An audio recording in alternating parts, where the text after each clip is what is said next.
I start right now with your personal and intellectual preoccupations, what they are, and why they are what they are now? Yes, well, I think that the main preoccupation I've had in the last several months, and really crowded everything else out, is my illness, which I thought I had mastered. I mean, mastered intellectually. There's no cure for what I have, so they can keep it at bay, sort of. But I've come to the conclusion that after a whole summer of illness and infections and side effects and I don't know what, that I'm really not going to get better. And I've lived my whole life with the idea that if you had determination and will and put yourself to it, you could get over it. But I can't, and it's just it's very, very discouraging for me, and has made it impossible for me to concentrate on almost anything else. Is it taking an emotional toll? Yes, I mean, it takes all kinds of tolls. The main one is that I just feel that I don't have a center that isn't somehow tied up with this disease, plus the fact that it takes a lot of time. You know, in New York, which is where I live, I mean, you know, my doctor is out on Long Island, so it's an hour's drive, sometimes an hour and a half drive each way to go just to get a blood test or to see him. And then if treatment is thrown in, which I seem to have all the time, then days go by.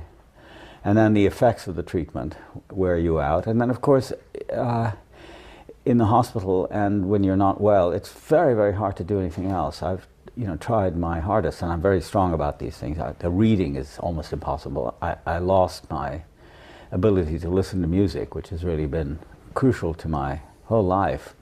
I stopped playing the piano about 8 months ago because it takes too much out of me. And I think the worst thing is that the absence of energy is so dramatic that by the end of the day, by which I mean, say, 4 o'clock, I'm completely drained. I haven't got any energy to read or think or do anything. I can sometimes give a lecture, you know, to bring myself up to that, or teach a class, but that's all I can do. And then after that, it's just it's all wasted time. So it's very difficult and depressing in for me, in an unusual way. It makes me think of two things. One, that you've already packed so much into your life, musically, academically, intellectually, politically. Mm-hmm. It's a good thing you haven't wasted any of your time before now. So in a way, mm-hmm. the rest may be a welcome thing for your I don't feel it that way at all. I don't feel it as rest. I mean, things I still want to do, and I still, you know, buy books that I don't read with every intention of doing, take on projects, you know, to travel or write or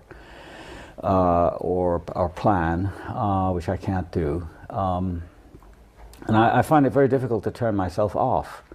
So looking back over my life, it doesn't seem that way to me. In other words, it doesn't feel as if I've done that much, because there's still so much more. Yeah, still what I want to do. There's so much more to do, and I still have this kind of ridiculous thing, which I got from my father, I guess, who's been a great both positive and negative influence on me. You know, that you've got to keep going and not look back at what you've done, because if you do that, then you sort of start to vegetate, and there's a kind of moral business about not doing anything. So the idea of relaxation and resting, which is what my doctor keeps talking to me about, I just completely refuse. It's not. It's a visceral, almost totally physical revulsion from the idea of resting. Well, the second thought that I had in relation to this was also that, and this is the bad thing, mm-hmm. it must be a very frustrating thing, particularly now, because it's a crucial moment in relations between the two places you've been most concerned about, the West and the Arab world. Right. Crucial in that what is happening in the Israeli-occupied territories is at a turning point. Mm. And if the United States goes to war soon against Iraq, the repercussions in the whole Arab world, and the repercussions particularly in Palestine, could be as devastating as 1948 was, which is also a crucial period in your life. And that this inability now to be focused and to be working hard must be particularly difficult for you now? Yeah, well, it actually began, I felt it very strongly on September 11th. I was in New York at the time, and immediately after the 9 or 9:15 events took place, I mean in the morning, I was deluged with phone calls and requests from all the media, but my immediate reaction was I didn't want to do it. I just couldn't get into it. I felt I didn't have the strength. I felt also that most of them were interested in talking to me because I represented, quote unquote, the other view, the terrorist view, and I didn't want to be slotted into that. And in the past, I mean, for example, during the first Intifada of the late 80s, it was a position I welcomed, you know, because there was an opportunity to sort of clear a space away. I always feel alone. I don't feel there's any, I'm not, in America at least, I really haven't been part of organizations. But you know, I had friends who were very important to me, who have since died, like Iqbal Ahmad, like Ibrahim Abul Lughad, who died in the last couple of years. But I felt on September 11th that I just couldn't do it. And so I just turned it all down. And then I decided that I wouldn't write for the American media. I just couldn't do that either. The Times, New York Times, rang me up several times, and I didn't want to give them anything. So I concentrated on doing stuff for the Arabic press and for the English press that could, I mean, in the Arab world. So that wasn't fatigue that made you not want to? It was partly fatigue. I mean, I had an exhausting time of treatment at just around that period, and I knew that I didn't have the staying power. I didn't have the friends and supporters that I once had who were intimate with me, and we were all part of a movement. And I had become so frustrated with the situation in Palestine. I had just been there. I had been there in late May, early June, so 3 months later. And I saw the frustration and the helplessness and the fact, as Ibrahim Abul Lughad always used to say, we have no power. I mean, you know, you could say that you have moral power, cultural power, all that sort of thing, but you don't have tanks. And with, you know, the invasions of the West Bank beginning to occur more and more regularly, there was very little that I felt I could do. So I just decided to concentrate on the writing and not do any interviews, and I didn't. So there was a general sense of curtailment and, you know, shutting down. But during the course of the year, since 9/11, I've been quite closely in touch with people on the West Bank, friends on the West Bank, Palestinians, some Americans in America, where I felt there was some chance of some cooperation and so on and so forth on these two issues, or two worlds that I've lived in all of my life. That hasn't worked out. I mean, you know, it's quite disappointing that friends who formerly had been, you know, in the forefront now suddenly discovered that they were really, you know, American imperialists after all, and had turned themselves into basically mouthpieces of the status quo. So that was a blow, and I've really been sustained by the response I get, you know, from people who read me and write back. And I know that my writing is still in demand, and so that's what I can do. But do you feel more powerless then, both physically and yeah, and absolutely, politically? very much so. But I haven't given up. I mean, every time I've told friends that when for example, this past summer, I was out for 4 months, and I was just desperately sick the whole time.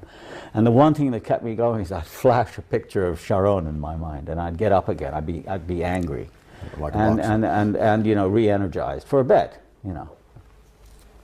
But now you say you're thinking of your father now, and what I can only assume was the Protestant ethic, and you don't like to look back. You have written a memoir, and you have looked back. Why did you write the memoir? Well, the memoir was really two things that came together in the early 90s. One was the death of my mother, and what I felt was the last link to the worlds I had grown up in, you know. But you know, Egypt had been changed completely after I left in '51 to go to America. I grew up in King Farouk's Egypt. Palestine, of course, had disappeared in 1948. Lebanon which was where we spent summers and where my mother had family because she was half Lebanese, was consumed by the Civil War, and what was restored to normalcy, such as it is, I thought was rather grotesque in the case of Lebanon. So there was the idea of recovering these lost worlds, which my mother's death had symbolized. And the other thing was my illness. When I got my diagnosis in the fall of '91, I was devastated. I thought, you know, it really was the end of my life as I had known it, and it is. You know, the shameful thing is that it's gone on so long. You know, most people, when they have a disease like leukemia, I think, either die or they recover, and I've done neither one nor the other. So it's been this long kind of imprisonment. I also thought it would be the memoir would be a good way of clarifying my own ideas about principally my parents, I would have thought, my father especially, who had really been very harsh with me. And I think the change occurred I indicate it lightly in the book, but it occurred during the summer of 1942, which was a period of the German advance into Egypt, into the Western Desert. And he arrived home one day and said that we should immediately leave. He was an American. We were basically unprotected in Egypt. We were foreigners at a time when America really didn't count for very much. And so we decided he decided that we should go to Palestine, back there. So we did, and for the rest of the year, must have been in the early spring, for the rest of the year, we spent time in Jerusalem, and then he rented a house for us in Ramallah, in the summer of '42, and he became extremely depressed and had a nervous breakdown, about which I really don't know the reasons, but he became very withdrawn. And I had remembered him earlier as a much more jolly and warm person. And after '42, he became not only withdrawn, but also quite distant and cold, at least You were for 7 me. years old. I was 7 years old at the time. And that really changed. He became very much a taskmaster, and I felt that he had laid a kind of discipline across my life, which I was never really able to shake. And writing about it in the book, I wasn't able to shake it either. I mean, I just really... Was he there? It was there, right. It just stayed there.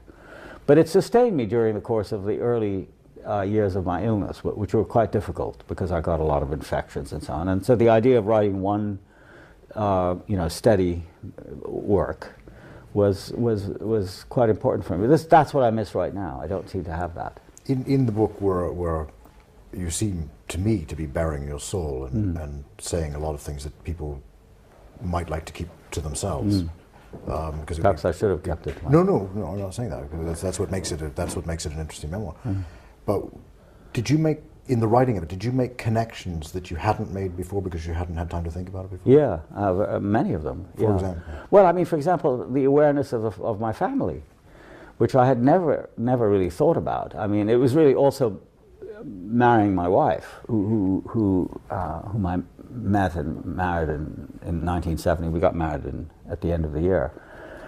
Who comes from a very close-knit, extended family, and mine was exactly the opposite. It was a very tightly knit nuclear family with all sorts of tensions between us, but really very little sense of the others because we lived, in Egypt, especially after '48, and I had no relatives in Egypt at all.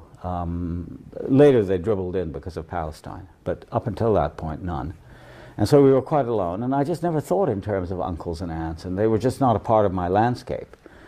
Discovering the connections in the course of writing about it, and finding out things that I hadn't known before, like an uncle of mine, my mother's youngest brother, who had been quite a mysterious presence in Egypt after the early '50s, or during the early '50s. I discovered had a whole secret life, which we were completely banned from. So there was a lot about my childhood that had to do with blocking things out, not being allowed to see this, that, and the other thing, and being focused always on duty, on obligations, and that sort of thing. So that was very important, I thought. But did you in the make memoir. connections as well between that childhood and that upbringing, born in 1935 in British-controlled Palestine, with Zionist settlers slowly driving you out? Yeah, because my upbringing was extremely apolitical. And I found myself, quite interestingly, in the book, drawing a great deal of attention to my education. Of course, I had spent my whole life in education, being educated, and then educating, which is what I've done for the last 40 years, being a teacher. But the memoir, in terms of sheer volume, is really about experiences in schools, which were always, to me, without exception, really, that I can ever remember, alien experiences. They had to do with interacting with teachers who spoke a different language, who referred to home in a different way than I could possibly ever do. But I remember in the first school I went to, the Gezira Preparatory School, they would say, "We are going to go home for the summer." And I just wondered what that meant. Where are they going? I mean, and this isn't really my home. I'm not Egyptian, so where's my home, kind of thing. There was that sense of education as somehow alien, something to be resisted, which is what I felt for most of the time. But later on, then I understood that education was also what you could get out of it, despite that sense of alienation, if you could do it, and you had to do it on your own. So it was the discovery of a kind of self-reliance, I think, which was very, very difficult to plot, because it would appear at times, and then most of the rest of the time I was very compliant. There was a great deal attached to delinquency when I was, punished. The severity of my early childhood was what struck me, and going back over it, I made the discovery that it wasn't a happy childhood. It was really quite unhappy in a way. Reminded me very much of Pip in The Great Expectations, being brought up by hand in the bad sense of that phrase.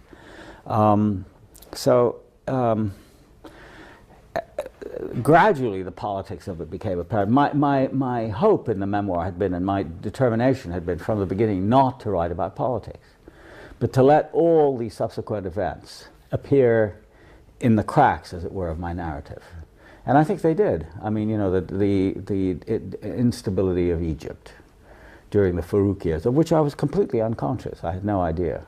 And then the Palestine tragedy, where, again, I remember the Jewish settlers wearing blue shorts and blue shirts, off in the distance. They were always on the horizon. I never came up close to them, except when my father and I went to Misharim in Jerusalem, and seeing them in those black suits, the Hasidics. Yeah, I didn't know who they were. I mean, Jews in my upbringing were either the Hasidics or they were blonde and blue-eyed European. I mean, that there could be another kind of a Jew who wore shorts and were obviously farmers and soldiers and this sort of thing, but always, as I say, on the horizon. So I didn't really know what was happening. I was just too young and probably too old not to have seen some of it and experienced it, and the presence of the British not far from our house in Talbiya, where we would spend time. And I also became aware of the fact that we were very errant. We seemed to wander a lot. I mean, like the whole of a school year was taken up with my 42, with my father's illness and our being away. And then we came back after Al Alamein, so at the end of 42 we came back to Cairo. So there was never any sense of stability. And I was interested in exploring that. And why politics were always left out. And my father just, for example, believed in the fact that he was an American. It was very hard to get him to talk about his past. The main thing that mattered to him was that he was an American citizen. He joined the army. He fought in World War I. And he always regarded leaving America and coming back to Palestine in 1920, which is what he did. So I wanted to, sort of go into all of that. But what's the connection between that boy growing up in colonial Egypt, colonial Palestine, and the man that you became, the academic, the critic, the musician?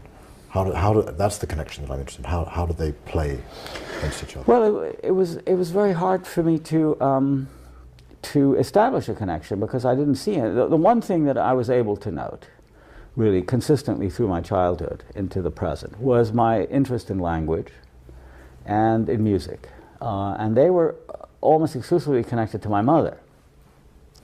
I had a certain gift, you know, for self-expression, for articulation, you know, which was nurtured by my reading habits, which were omnivorous, and you know, don't forget, I grew up without television. Movies were banned, except for once a week, usually a children's movie. You did write in your book that you did like going to movies. You particularly liked John Hall and other escapes. Yeah, those films. Tarzan films. Yeah, Tarzan films. Interesting. They were almost all colonial. Yeah, well, of course, of course.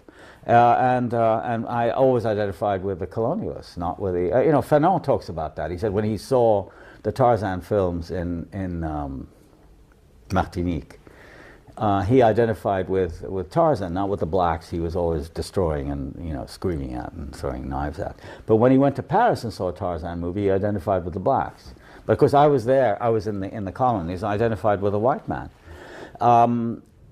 But anyway, those were very rare experiences, you know, once a week, once every 2 weeks, and they were very carefully monitored for quote-unquote children's movies. The rest of the time I was loosed on the library, so I read Defoe and Scott, the English classics. My mother would talk to us about, and sometimes read to us from, Arabic novels about Arabic history by Zaidan, Jerzy Zaidan, who wrote a whole string of kind of Walter Scott novels about Arab history. But mostly in my own reading, it was that, and I developed a feel for the language, which was entirely literary. It had very little to do with the demotic everyday life, which was led in Arabic. And then music, where I think, I don't know, it's probably very vain to say this, but I think I was many years ahead of my time. I had perfect pitch, which I didn't discover until I left home. I mean, I just could hear the notes exactly right, identify them.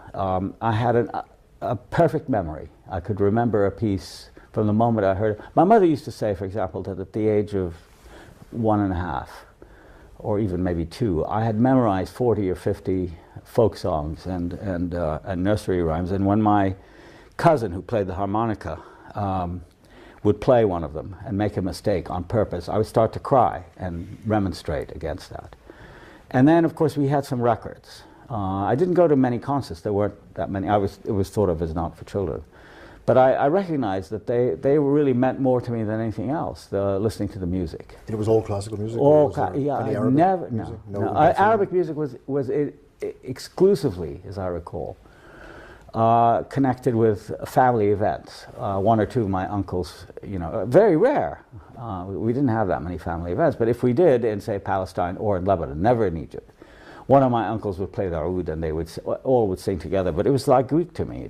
I never learned the words. And the one time I had a big exposure to Arabic music, and I was 9 at the time. We went to hear Kulthum, and I was revolted by it. It just struck me as horrible. First of all, it began way too late for my age. 9:30 or 9, for a lot of waiting around and just sort of warming up in the orchestra. And she came out, and there was no form to the music that I could identify. It was just repetition with tiny differences in each repetition. And it was all slow, and it was all sort of mournful. And it contrasted terribly with the Western music, you know, Mozart and Beethoven and Mendelssohn, and that I loved and could sometimes say. I had very good teachers, in the sense that they were musical and encouraged me, but I think in many ways I was ahead of them because I knew more about music. So the piano was always a problem because I didn't have the digital capacity that matched my ear or my memory. In the memoir you write that from a very young age you had particular taste. You didn't like Verdi, you did like Rossini. Mm. How was this at that age you knew already? Partly because we went to the opera a lot. They had a season in Cairo, identified in French as a saison lyrique italienne. So it was this group of people from Rome and from Naples, the San Carlo Opera Company, who would come every year and put on a repertory of the standard works. Very rarely did they put on Rossini. But the first time I heard The Barber of Seville, I can see it as if it was right in front of me now. Tito Gobbi, one of the great baritones of all time. He was famous for Scarpia in Tosca, sang the Barber, and I was overwhelmed. I just thought it was so brilliant, And there was some magic in the interaction of words and music. I didn't know Italian very well, although I set out to learn the words of the opera as a result of hearing it. So in a sense, it was the rarity of that. And then, you know, so the one or two performances I saw of the Barber of Seville were completely surrounded by, you know, Rigoletto and Trovatore and Ballo in Maschera and all that stuff. And I just thought the thumping, kind of overly insistent, bloody-minded Verdi, whom as I grew older, you know, I noticed that all the literary people I knew, you know, in my professional life, they all admired Verdi, but you know, because he was a man of the Risorgimento, he was a liberal, he was anti-clerical. And Aida, above all, of course, that was the opera they performed all the time. I came to hate it because it was so. It was like everything was italicized in Verdi, you know, and Rossini was just this extraordinary complexity of rhythm and melody with you know, with wonderful patter. I didn't even know that he had written serious operas, you know, like William Tell that go on, you know, grand operas in the French style. So that was where, and then I made in my own mind connections between Rossini and, let's say, Mozart. I could see that he was in a sense, a child of Mozart. He was somewhat, obviously, younger than he was, but there was a particular kind of, not exactly lightness, because I loved Beethoven too, probably the most, but there was a certain subtlety and rhythmical complexity that I liked. Then when I discovered Bach a little later, Bach was always a kind of a taskmaster at the piano. I mean, it was always hard to play Bach for me. Partly because I wasn't introduced until much later to counterpoint, which, you know, became really a kind of obsession of mine in my later life. But when I became introduced to Bach, then everything, you know, opened up in a quite amazing way. And I felt my musical development was always continuing. And, you know, my friendship with Barenboim, which is, you know, over the last 10 years or so, is part of that. And that's why it's been so satisfying, because it just opens further and further vistas, which I don't have in any other field, you know, except literature. When I discover somebody like Cavafy, you know, it's just out of the, you know, out of the academic development of one's, or professional development of one's own life and mind, you see these quite extraordinary landscapes opening up, and music and literature are the only ones that provide it. There's a kind of sameness to politics, you know, intellectual debate, all the stuff that one lives by. But in those two fields, there's this quite unique kind of unfolding disclosure kind of excitement which has sustained me. This makes me wonder if there's a connection between this and the fact that you became an interpretive artist, not a composer playing the piano, that you were a critic, not a novelist or a poet.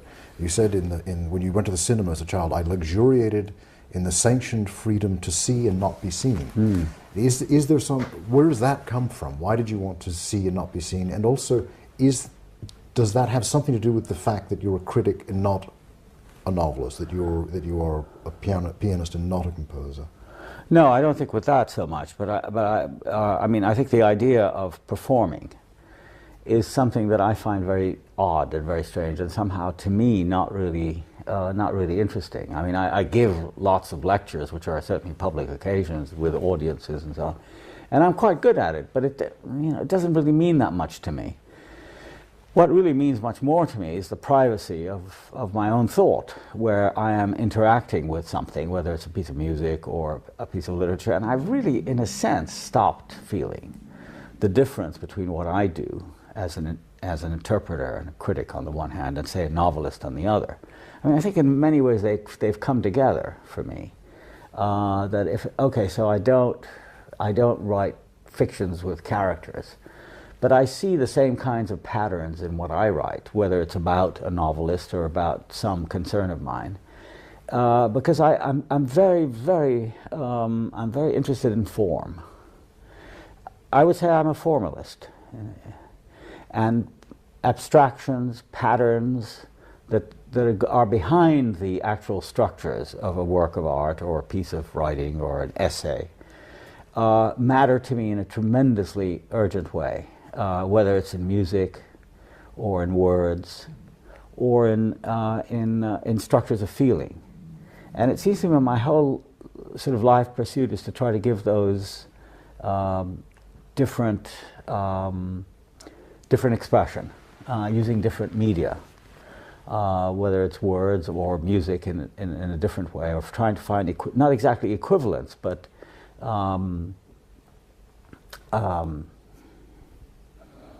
trying to find parallels for them, and to try to sustain them without necessarily reconciling between them. I think it's very, very important for me. In other words, the whole idea of,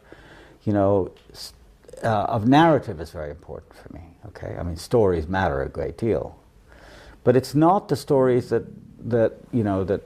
begin at point A and end at point X that I care about. It's the A to X, and then the B to T, and then the C to P, and so on. All the coexistence of all of these things is really what I'm about. And insofar as I can keep them going, I feel there's a connection between words and music and form. Do you take the same view of politics, where you were also a critic rather than formally engaged? Well, because I think there's a particular independence that I've felt in all these realms, which is not quite the same as actually being a political actor. I mean, I feel I am a political actor by virtue of what I've said and written, but not in the formal sense, in the sense of having a position, of having a status. I've never wanted that. I'm interested in how all of your fields of endeavor somehow connect, and I'm particularly interested at this moment in how the music plays into the politics, plays into literary criticism, plays into your intellectual life. Well, it does in some way, but I'm not sure that I can articulate it, except that there are certain recurrent sort of motifs that I guess you could call musical. One is the notion of parallel lines, that is basically counterpoint, operating together without the necessity of being reconciled at any one moment. I mean, they could be quite antagonistic with each other. I mean, if you were to freeze a moment in time, let's say in a fugue, you could hear maybe a terrible dissonance. But that doesn't matter, because what matters really is the flow and the flow together and the interweaving of lines or voices, if you prefer, because the voice is the basic unit. And it's interested me in, for example, speech, the way people speak. I hear a dimension which has less to do with the actual substance.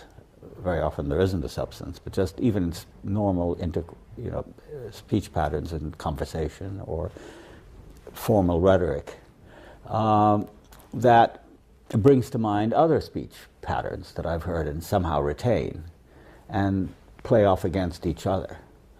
And I think a lot of that has to do with the fact that there are many unreconciled strains in one's own life that if you were to try to rationalize them or explain them as to why this and not that and how does this relate to that, you'd say, well, I just can't do it. I mean, there's no way that I know of to reconcile, for example, my interest in literature and my very urgent interest in political events, let's say, especially connected with the Palestinians, which are almost always traumatic, having to do with tragedy and loss and dispossession and torture and that sort of thing. You can't. So you just let them operate. And my capacity, or one's capacity, comes to be like you might say, not exactly an enclosure, but a common space, which for me is the common space of experience. I mean, the main category is human experience. And you can experience it all as a jumble. You can just say, well, it's all happening together in some way. Or you can filter out most of it and say, this is really the important thing. Or you can say, as I do, that they're all there, and your role as a mind, as a intellectual, as an interpreter, in the end is creative to the extent that you allow them to continue, and your role is to also then to sort of see them operating together and allowing them to play off each other, and you record that in some way, so that the canons of understanding, the canons of interpreting, apply in all of these different instances, whether it's music or politics or literature. They have to do with memory, remembering other experiences. They have to do with notions of coexistence, that the world isn't an exclusive place, that there are all these different things occurring at the same time, and human agency or will, that it's up to you, as my father used to say, it's up to you to try to hold them together. And that's where the effort is for me. I never see myself as a solver of problems, or something. When they say, well, now, Edward, they say to me, as a people, we're facing a terrible moment in our history. What's the solution? Give us a program. I can't do that. I've never been. I've had lots of. I distrust that. How old were you when you first went to America, and why did you go to America? I went to America when I was 15, in the late summer of 1951, for what seemed to be two reasons. One was that I had, in the spring of 51, had a bad episode in the school I was then going to in Cairo called Victoria College, where I was very rowdy, it being a moment of great tension between the teachers, who were all English, and the student body, which was all not English. And I was caught being rowdy at one point, put outside the door of the classroom and seen by the headmaster, who the next morning gave us math. He taught math. And it was a 2-hour math class called additional maths. It was trigonometry, I think. And so we were about to take a break between the first and the second period, and he said, Saeed, he said, I saw you outside yesterday. What were you doing outside the door? I said, well, Mr. Lowe, the English teacher, had put me out. He said, yes, I heard. You were misbehaving again. I said, yes. He said, well, we can't have any of that here, so go home. I said, now, sir? He said, yes, now. So I packed up my bag and I went home. And he asked to see my parents and told them that I was, that he would accept me back, but only after a period of 2-3 weeks of being away. At which point I realized that, and my parents I think realized after speaking to him, that my career in that school, in the English system, was really over. And the other thing was that my father had known somebody at the consulate, the American consulate. I had inherited this American citizenship, which meant absolutely nothing to me, because I never really, I was just an American citizen with no connection to America. And he said that I had to live in America for 21 years, for 5 years before I was 21. And since I was, in order 50, to keep the citizenship. In order to keep it. And that turned out to be much later turned out to be unconstitutional. But anyway, so then they suddenly decided, my parents, that I should be sent away to America. And through a man called John Badeau, who was then the head of the American University, later became ambassador to Egypt under Kennedy. He was quite a good friend of my father's. I didn't much care for him. This school was found, Mount Hermon, and so I was sent there. So I really left with a kind of double load. I mean, there was this American citizenship which I was supposed to be preserving, and the other thing was I was, sort of forced out of what I really, in a sense, had known. I mean, I went to an entirely new world, and I don't think I ever really recovered from it. It was like the biggest shock of my life at that point, being away and being in America at the same time. And although I've been there now for over 50 years, I still don't feel I belong there. Yeah, it's very. But it's very bizarre. At that age, at 15, did you, because of growing up in Cairo, summers in Doorshwere in Lebanon, being from Jerusalem, really, yes, did you feel Lebanese, Palestinian, Egyptian, American? I didn't feel any of those. I was no. I mean, everybody in the school, or nearly everybody in the school, made fun of my name. Ed said, "What did he say?" I mean, that was. This is in America. In America, yeah, of course. In Egypt, I was. It was a completely mongrelized atmosphere. The school I was in, with Armenians, Greeks, Saudi Arabians, Jordanians. King Hussein was there. Michel Shalhoub, Amar Sharif was the head boy of the school. We were all. First of all, first names were never used. We were always known by our last names. But in America, I was an oddity. There weren't too many foreign. In fact, I don't think there were any foreign students. I was the only one in the school who had come from abroad, and it was difficult for them to reconcile my facility in music. My education had been much more advanced, although I was kind of a loafer, than the school I was sent to. And in fact, I was kept back a year because I was too young. I would have, I left Cairo after having finished the equivalent of 11th grade. And had I entered 12th grade in America, I would have graduated at the age of 16 and gone to university. And so everybody felt that I was too young. So I was made to repeat the junior year, which I did. And it was incredibly simple for me.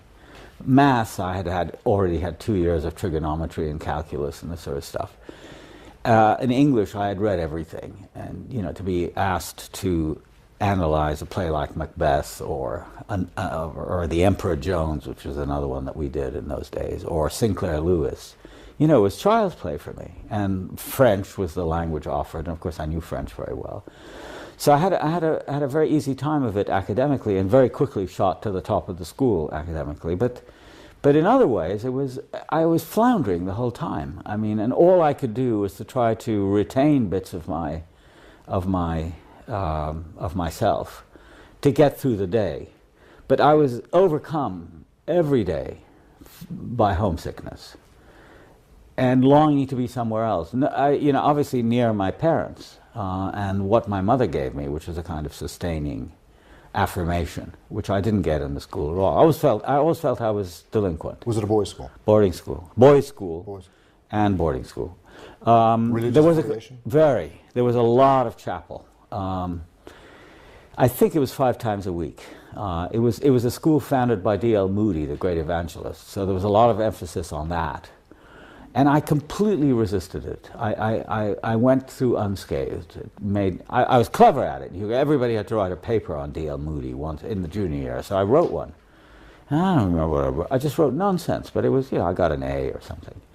But that whole aspect of it, I had, of course, been very carefully brought up in the Anglican faith. And then I also, because of my mother's background, which was Presbyterian and Baptist, so I'd had that too. And so I went on Sundays. They were hell. It was 4 times a day of church in Arabic and in English. And it's there too. I didn't retain any of the substance. I just remembered the forms and the words, which I liked, for their own sake, not for what they meant, for the sound and so on. Anyway, back to Mount Hermon. So I couldn't wait to get out. The problem was in vacations, which were quite long, Christmas and Easter, I had no place to go. I had some relatives in New York of, cousins of mine. But they were really equipped to have me, but they did. It was too far to go back to Egypt, except in the summer, because it takes 3 days to come. I went to America originally in 51 by boat, but flying in 52 took 3 days to get to Cairo. So it was something you could only do once a year. Luckily, my parents could afford it.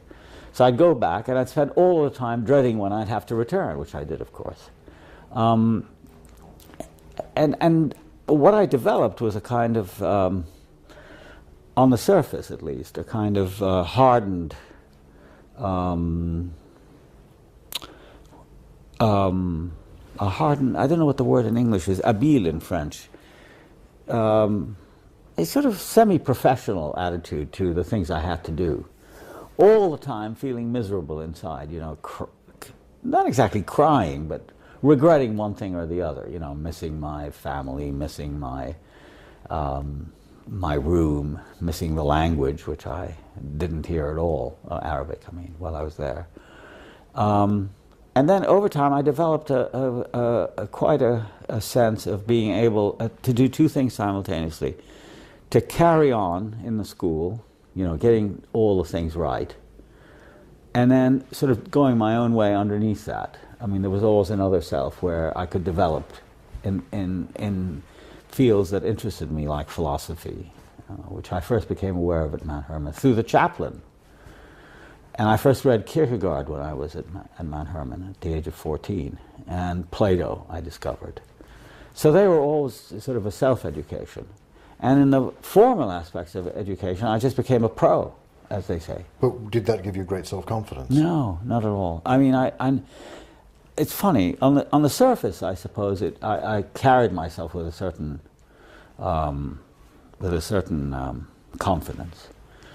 But I always felt my insufficiencies and delinquencies, and the fact that I wasn't. My father would, for example, my father came for my graduation from school, from Mount Hermon, in 1953, and I mean, it was a gesture I deeply appreciated. It was very hard for him to come. He wasn't terribly well. He came alone, or with your Came mother? alone. My mother didn't come because I had 4 younger sisters and they couldn't be left.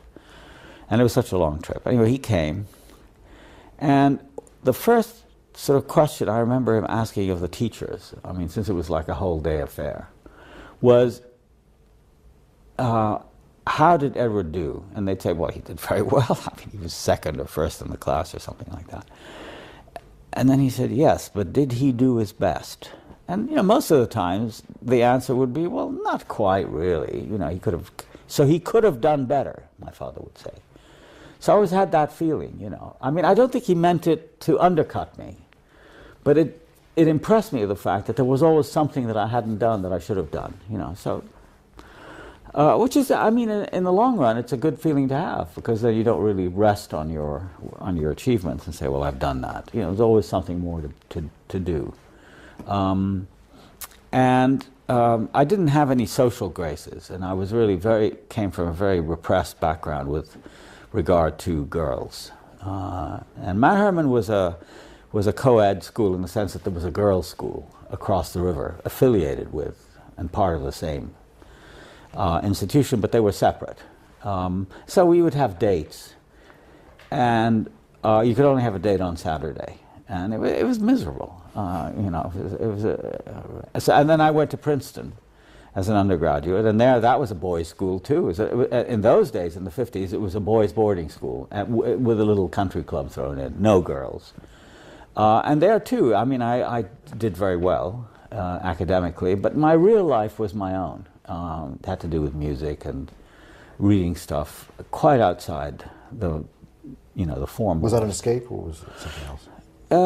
Yeah, sort of. It was sort of an escape. It was the way I could feel independent and not so hemmed in by rules and injunctions and all the rest. I've always had that feeling. Yeah. But you've always stayed in these institutions. I've always stayed in the institutions, and in a way I find that they're restful. I remember in 1992 I was invited by the U.S. Central Command in Tampa, just after the Gulf War, to address them.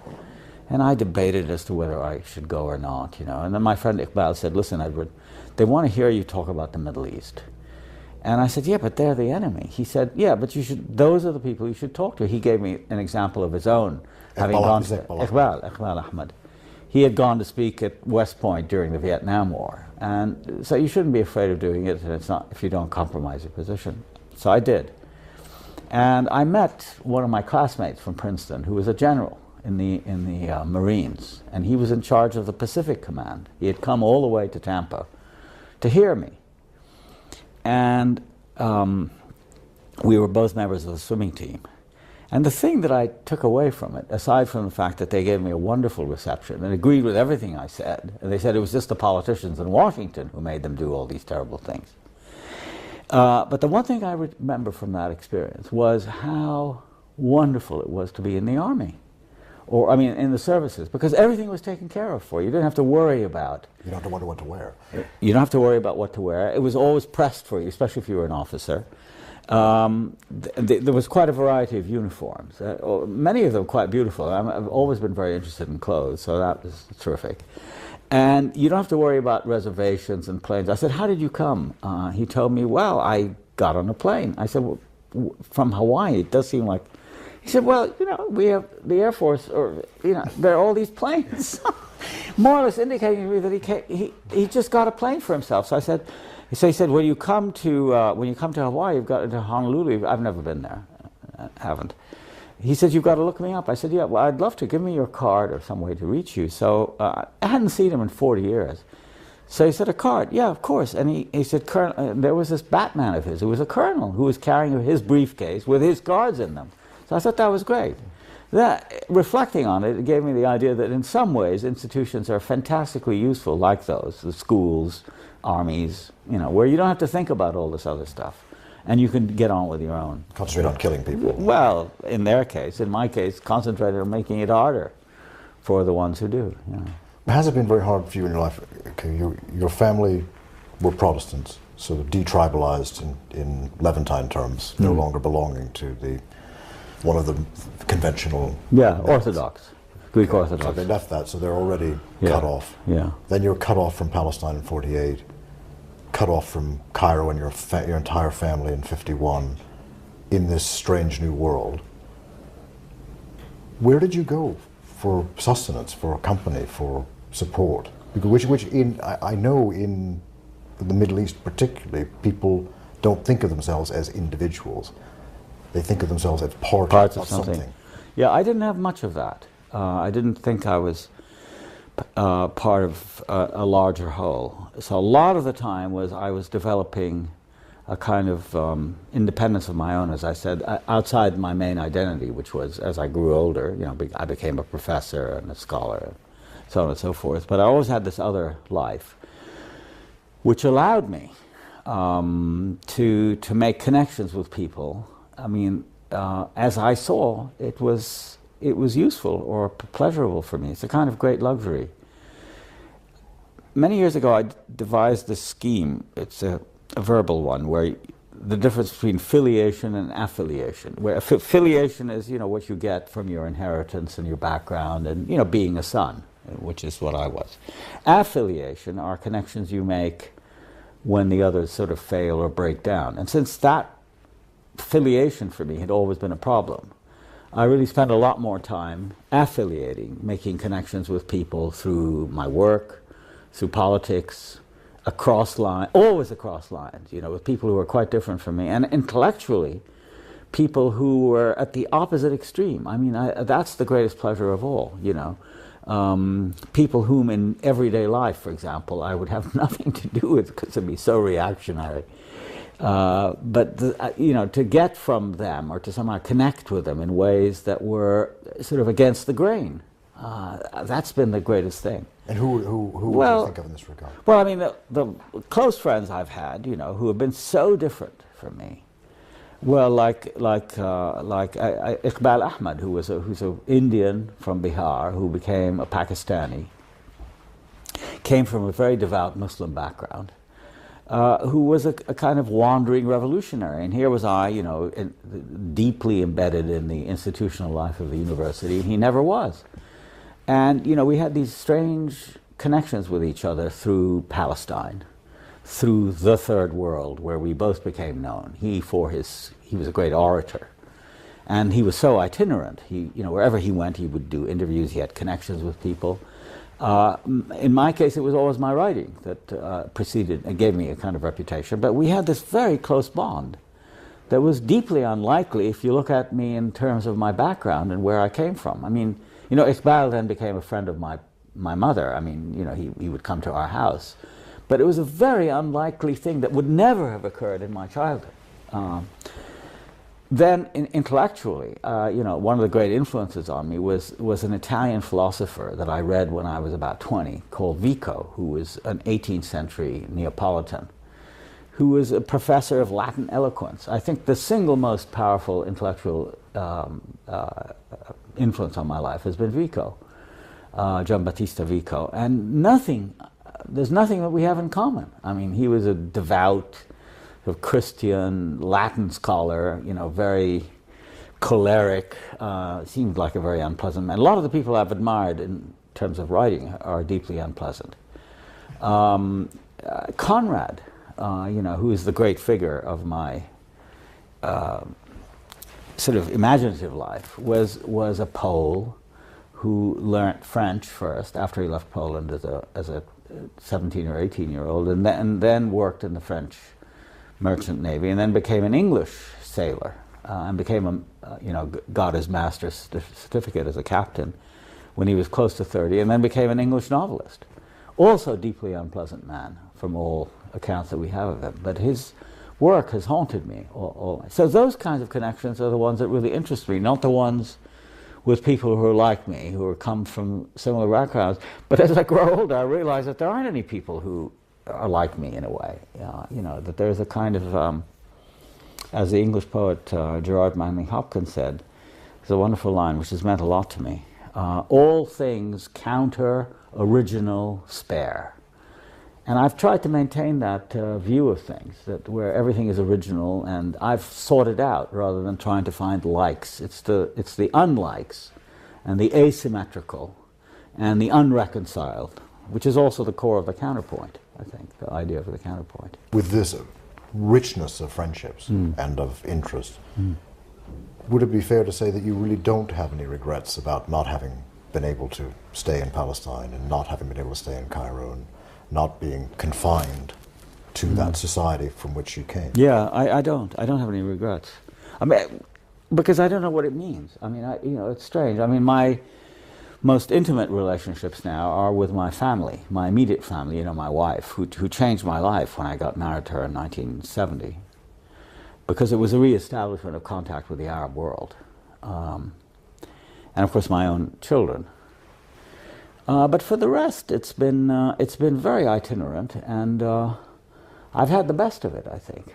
I feel very lucky that way and pleased. But the rest, which is, I say, I don't own a house. I don't own a car. I don't have much property, except portable property. I mean, I like clothes. I like pens. I like pipes. Small things. I don't own any art. I've got thousands of books, but I don't. Then they coexist in no particular order, but they exist in my head. I mean, I can call up my assistant when I'm ill and tell her I want the book, and she say, "Where is it?" So I tell her it's on the 4th shelf, 6th from the. I can remember. I have kind of photographic memory for something. But so I don't have a summer house. Do you I don't miss any of that. Do you have the key to your house in Palestine?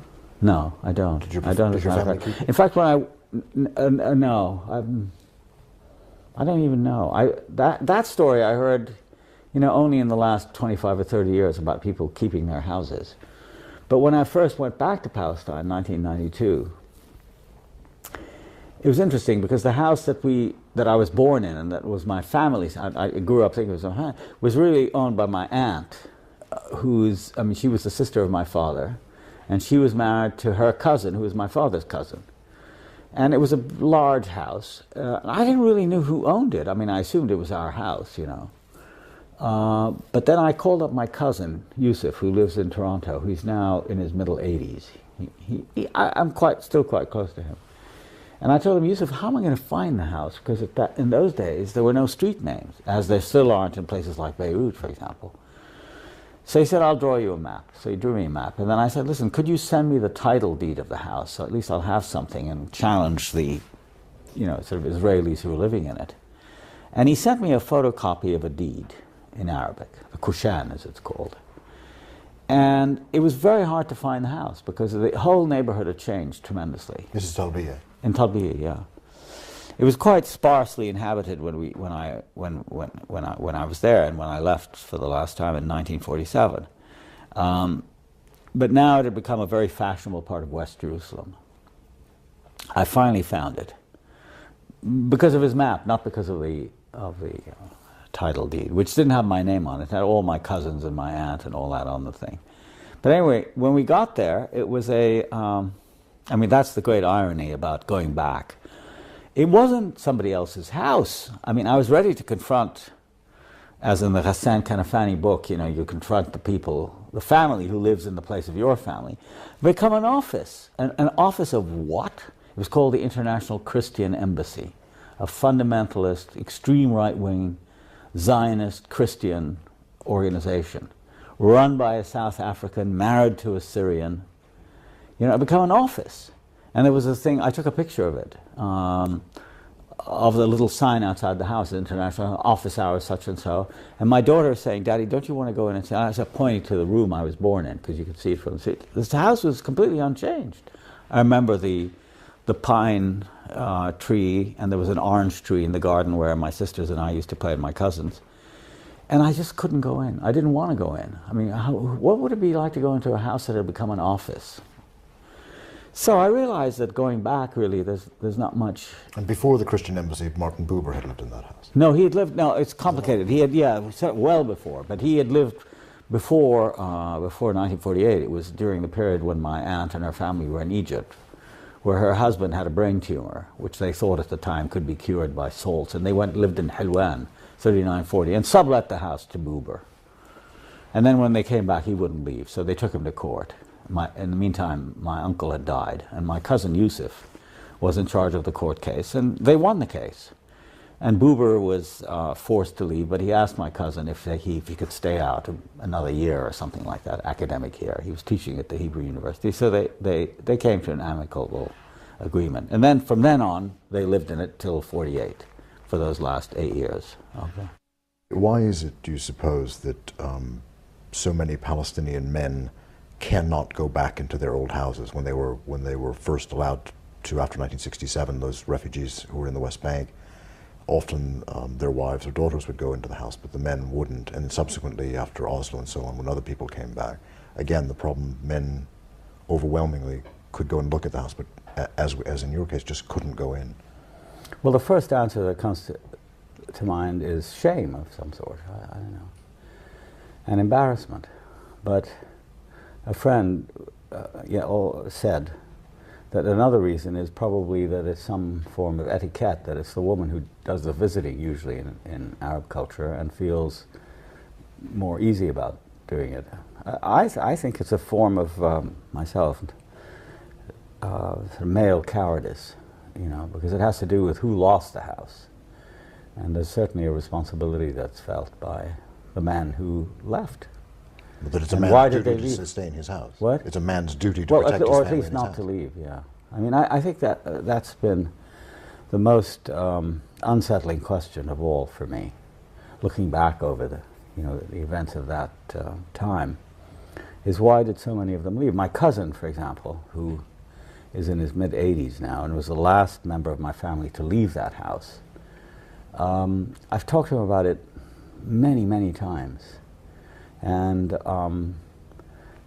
there isn't really a satisfactory answer as to why he just didn't stay. He said there were agreements to do X and Y and Z which were not followed. So he saw others, leaving. That was one. There was no organization. And there was no protection. I mean, he was basically unarmed.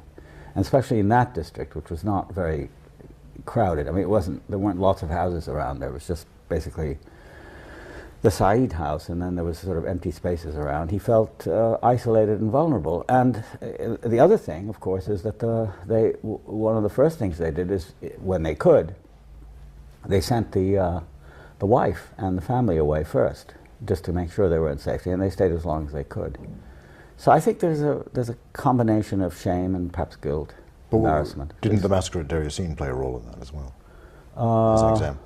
In some instances, yeah. It's an interesting point. I remember my aunt, his mother, Nabiha, my father's sister, speaking about Deir Yassin, but she left before. And they lived together in that house in Talbiya, where I was born. But I remember her talking about it in Cairo, along with her daughter, Evelyn. So I don't really know anybody that I can think of right now who actually was directly affected by Deir Yassin, the fear. But there were other events of that sort, other massacres that are only now becoming uncovered. People talk about them. But at the time, I think it was a general atmosphere of helplessness and panic, basically. Now I want to go back to your work and to your first books. In Orientalism, when you wrote it, what were you trying to achieve first? And second, What was the reaction that you got? Well, my whole interest in Orientalism really began, I would have thought, around the time of the October 1973 war, when, for the first time in my history, at least of being aware, there was some Arab military success. 67 was a devastating year for me because everything I'd grown up with, although I was in America by that time, I was alone. The rest of my family was in the Middle East. But everything I had intellectually and politically grown up with, namely Abdel Nasser, perhaps because of the distance from it, had a certain prestige in my mind about it. This was Arab nationalism and so on. And it all crumbled very quickly. And worse, in being in New York at the time, there was a sense of triumphalism, which appeared for the first time in not just amongst Jews, but amongst everybody, where you'd walk down the street and people would say, "How are we doing?" And it was always understood that it was Israel, the plucky little state about to be overwhelmed, but winning this tremendous victory. So there began to grow up in those years or after 67 a kind of library of cliches about Arabs, that they're cowardly, and I remember, for example, my own class of 57 at Princeton. I mentioned this in Orientalism. At the 10th reunion in 67, which occurred just after the war, there was to have been a costume in which we all were supposed to wear Arab costume. And it was changed. And you could wear Arab costume, you're supposed to go barefoot and put your hands up like that. So the Arabs had become representation of defeat and submission and incompetence and so on and so forth. And then with the onset of the 73 war, what I found interesting, and I gave a talk, I remember the first time, at the University of Michigan in the winter of 74, was exactly on this explosion of myths that suddenly, the Arabs were seen as being able to cross the canal, the Egyptians, the Syrians made it back onto the Golan Heights momentarily. And then I started to see the sort of battle for representation, which was very interesting to me, outside the Arab world. And it had very little to do with experiences, the actual lived experience, which is always my main theme, in the Arab world. And I started working on it in a kind of scholarly way, and I started tracing it back to the Middle Ages. And I found a whole library of stuff, mostly religious in the early days, but Dante, for example, where Muhammad is in the 7th or 8th circle of hell as a false prophet and so on. And I decided to write a short book about that. And I got very little interest from publishers, and I had just then gotten, in 1975, an agent. And he was able to sell it to a reputable academic press for $250, and I was, made to understand that I was very lucky. Then we spent the year in California, and I was completely free. I had a wonderful year at the Institute, or Center for Advanced Study at Stanford. And there I wrote this book, which grew in ways I hadn't foreseen. And then suddenly became something much more. It became the whole history of representation of the other. I think it was one of the first books to try to do that. And then by the time I finished it, when we came back to New York in the fall of 76, I met socially a prominent publisher who said he had heard about this and could he look at it, at which point I said, of course, and I gave it to him. It was nearly done, quite a large manuscript. And the next day he made an enormously large offer compared to the $250 I got, and so I sold it to him. And at first, the impact it had was, respectful, quite interestingly. I remember the great historian, teacher of a generation of historians at Cambridge, J.H. Plum, reviewed it in the New York Times. And, found it an interesting book and so on. He was slightly puzzled by it. There was that. But it took about a year, I would say, after that all the various people implicated in it, not just Arabs and Muslims, but also, Chinese and Indians especially, and then other Arabs and Africans and Latin Americans and women and, all the ones who had suffered from these representations that were part of the suppression. I mean, it wasn't just a scholarly thing, but also the way these cliches had been used to govern in the colonial state, really made the book very much a kind of hot item. Completely surprising me. I literally had no idea whatever that there would be such an audience for it, and that it would be translated so. What was the reaction, though, from the contemporary scholars that you criticized? Well, it was interesting. It was a generational thing. The young people, like my friend Bassem Musallam, who reviewed it for Merip, which in those days was a quite avant-garde Middle East sort of dissenting academy kind of thing. Don't forget, this was the tail end of the Vietnam War, and the whole question of scholarship, the role of scholarship in politics and the state was very much in the air, partly due to people like Howard Zinn and Chomsky and others. And so I felt myself to be in some way part of that, but I was really going into uncharted territory because of the subject matter. So the generational thing was quite immediately obvious, that the older people who really thought that the word Orientalism was a dignified word signifying Oriental studies and being an Orientalist, reacted with great vehemence. In some cases it took a while. I mean, Bernard Lewis, for example, took 4 years to respond to me.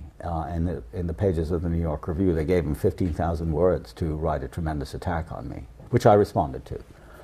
So it was that. The older people were very hurt and upset by it. Not just the Middle Eastern ones, the scholars of India, and especially because I seemed to be touching on the fact that I was touching on it, but I wasn't insisting on it, that they were not of the people who were having the experiences, they were writing about them. And I implied in the book that the whole question of Orientalism had to do partly with who was the audience, who consumed these images, and it certainly wasn't the Orientals, but it was rather these Western scholars who wrote for themselves. Younger people, that was the most interesting thing. Even members of organizations that I had criticized in the book, like the Middle East Studies Association, MISA, within 10 years, my book had become like their manifesto. And there was a complete sort of revolutionizing of the profession amongst the young people, who then became extremely sensitive to the question of Orientalism in both positive and negative ways. I mean, the negative thing, there was a great deal, certainly in the Arab world, of simplifying, that people thought that I was really defending Islam. And therefore the Islamists used Orientalism, and the book, one of the two books that came after it, covering Islam.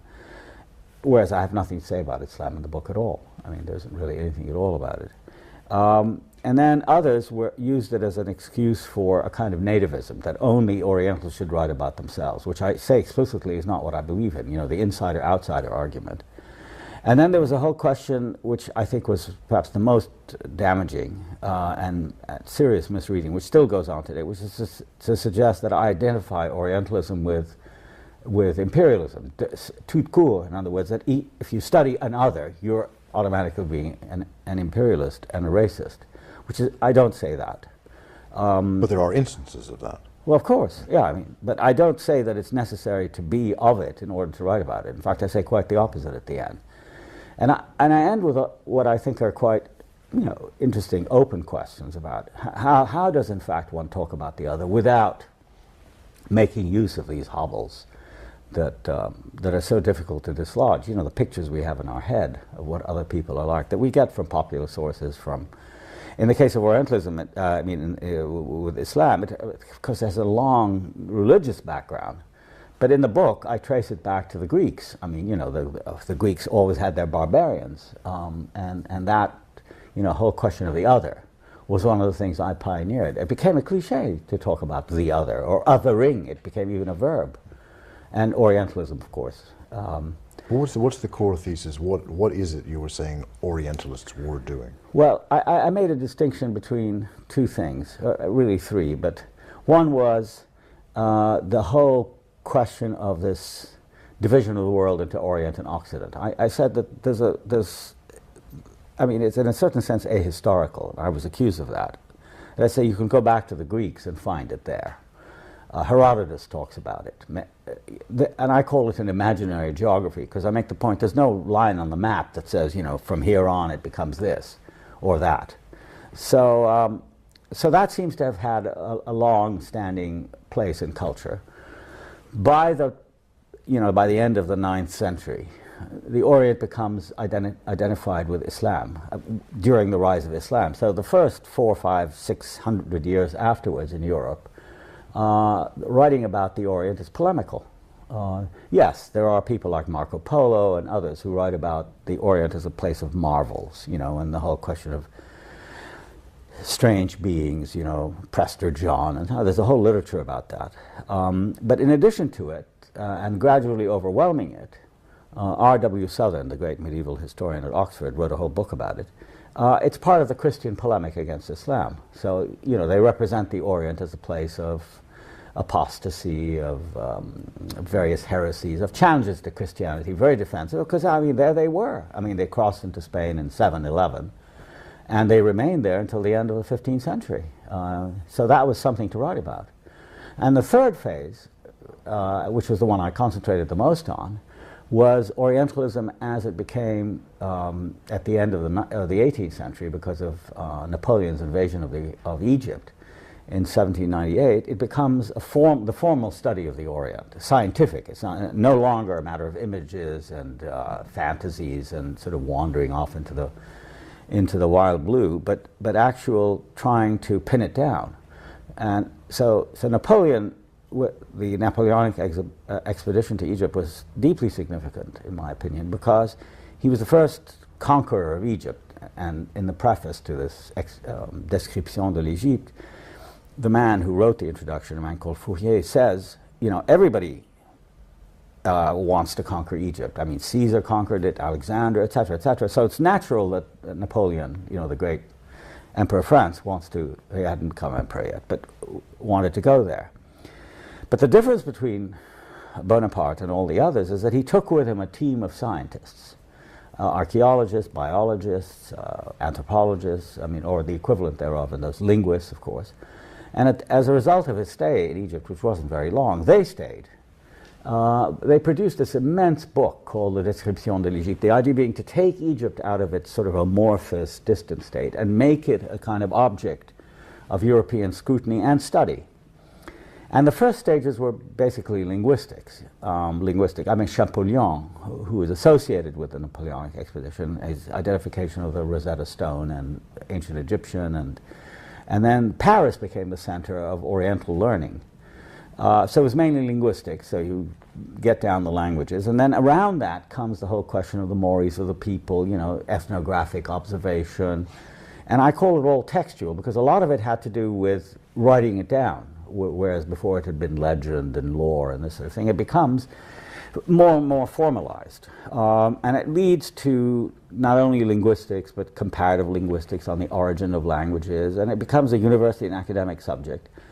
And it becomes, in effect, the main reference point for later travelers. The example I give that's fantastically interesting is Gérard de Nerval, who was a great French poet who went to Syria in the 1840s. Voyage en Orient. And I was reading along in it. I remember this so clearly. Reading what I thought was a description of Syria, but it seemed like a Syria I'd never seen before. And in fact, it turned out it was Egypt he was talking about, because he had read Lane and half memorized the book, Lane's mores and customs of the modern Egyptians, and internalized that. And that became the reference point, not what he actually saw. So even the evidence of the senses was pushed aside. And so there are Oriental study societies and, the character, the mind, the mentality, etc. And it seeped into all the great novelists of the time. Proust talks about Orientalism and the advent of that. And it gradually associates itself with imperial rule, so that somebody like Cromer, who had previously served before he became, proconsul in Egypt, had served in India.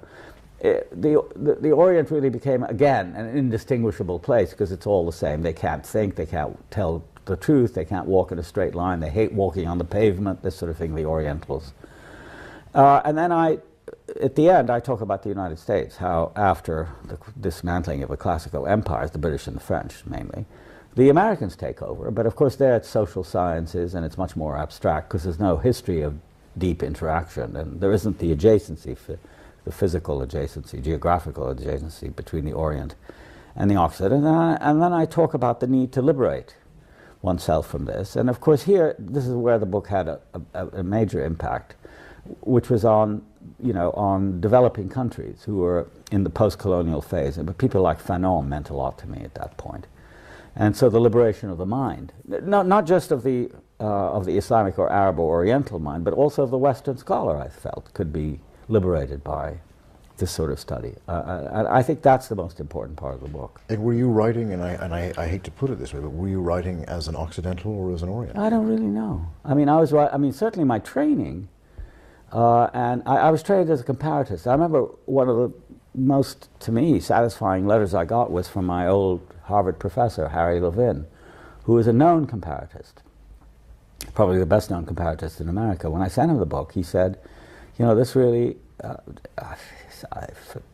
justifies or somehow fulfills the mission of the comparatist better than anything I've seen, you know, because I talk about literature a lot in the book. It's not attacking people. I mean, this caricature of what people say I've done has stayed with the book too long. It's become a term of abuse, as Albert Hourani said. And I can't be blamed for that, because a lot of the book is, you know, very minute analyses of texts, literary texts mostly. So I think in that respect I was writing as a Western scholar. But the driving force of the book, as exactly Hourani himself said in a review that he wrote of the book, which he found somewhat mystifying, was that you might say the animus in the book derived from the tremendous gap I felt between these accounts of the Orient that were Western accounts from the outside and my own experience. There was no correspondence between them at all. They were saying things about me and others like me that really never rendered our reality or our experience in any intelligible way. And wasn't there underlying assumption, though, that you couldn't represent yourselves? You know, there was that. Of course, that was the epigraph of the book. I mean, they cannot be represented, they must be represented. They cannot represent themselves, they must be represented. It came from Marx, from the 18th Brumaire. And this period also corresponded to a time when, having for many years myself been alienated, you know, educated alienated in America. In the early 70s, well, I got married for the second time in 1970 to a Middle Eastern woman, Mariam, an Arab woman. And I had a sabbatical in Beirut. This is very important to This is when we met.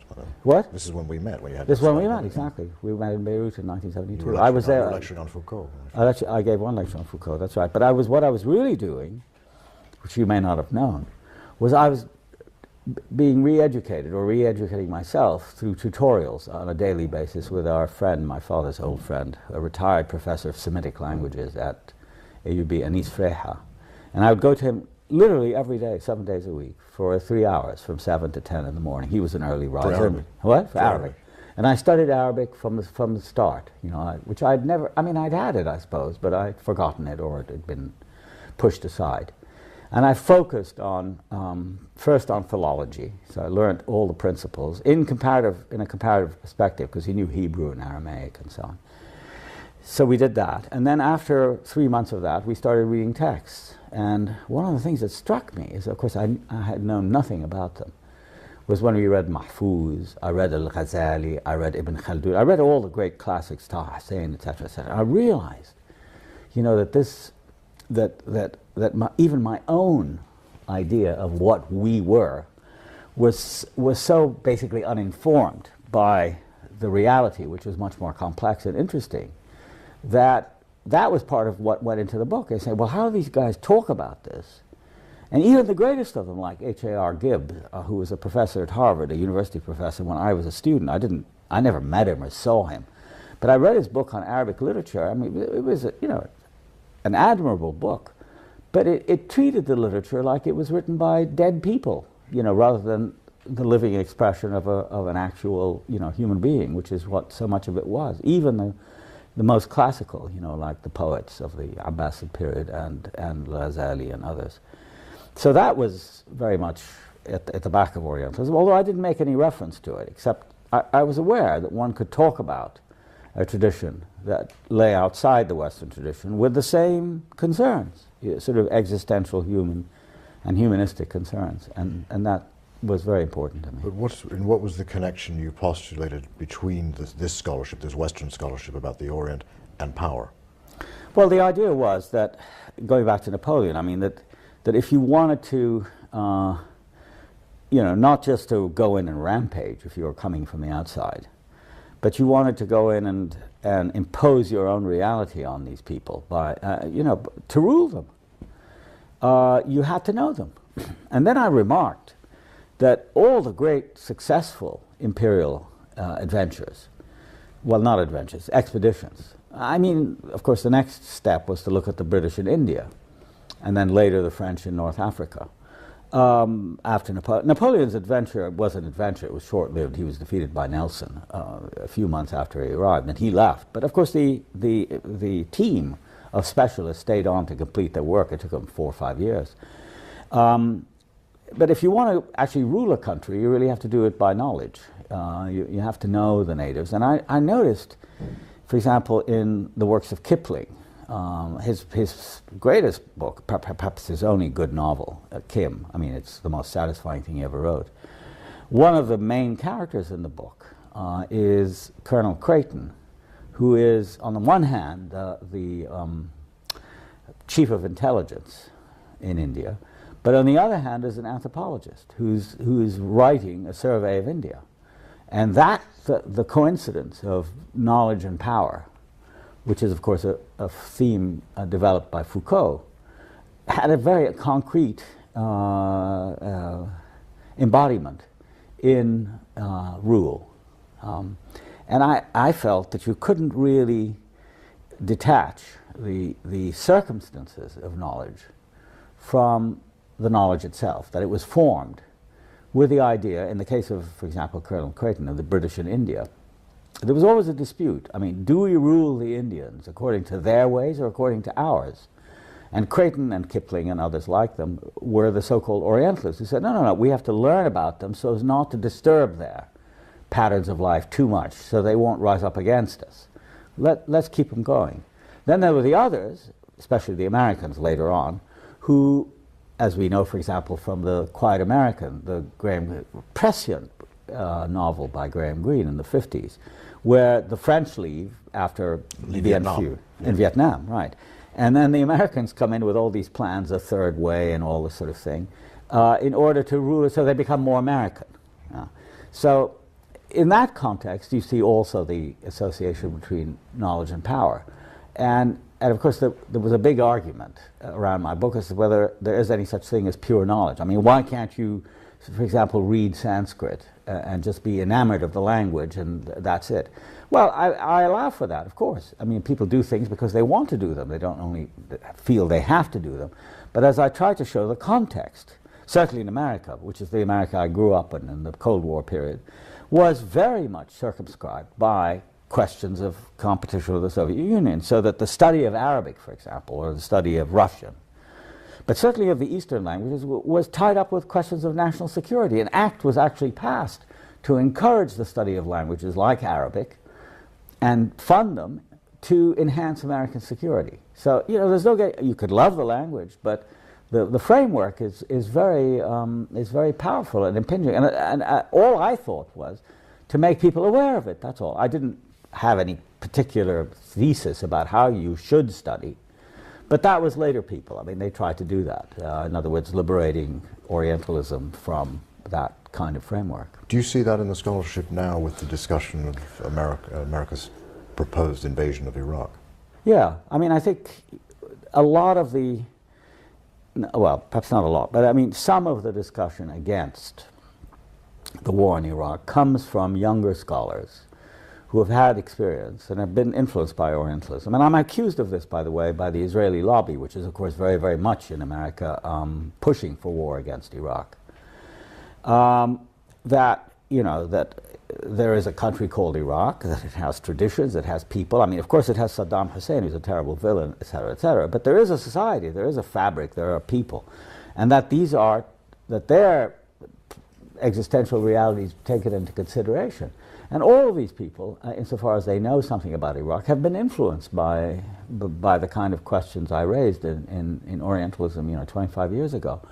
But in general, the other part of what I was trying to do in a later book connected to Orientalism, namely covering Islam, which came out 2 years later, and the question of Palestine, I realized how hopeless it is to change the mass media. In other words, you could have effect on scholars and intellectuals who may or may not agree with you, but at least there is some debate there. With the mass media, it became impossible because the constrictions of pictures and representations increased over time. It's as if, the kind of thing I and many other people after me wrote had no effect whatever. We were back to the demonization of Islam, and the other became the foreign devil, and that whole arsenal of things. And that's what's mobilizing the country. And now, because of the Bush administration, there's a very heavy Christian infusion, the right-wing Christians who think that these are the enemies of, Pat Robertson said, Islam is a violent religion and Muhammad was an imposter.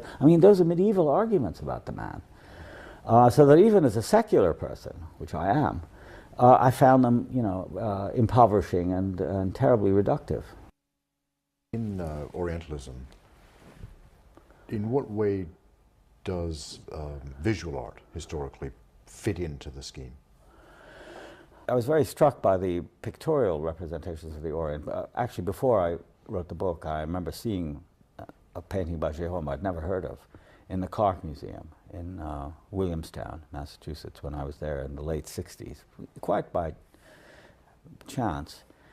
And I was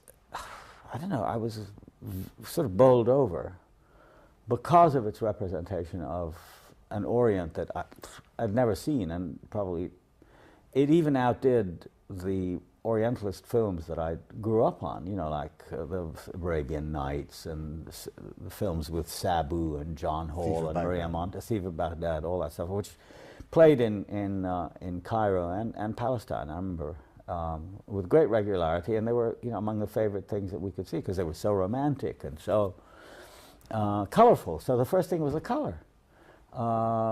These very rich blues and purples and sand colors, no trace of dust in any Orientalist painting I ever saw, which is what was the big element in our lives, was the dust.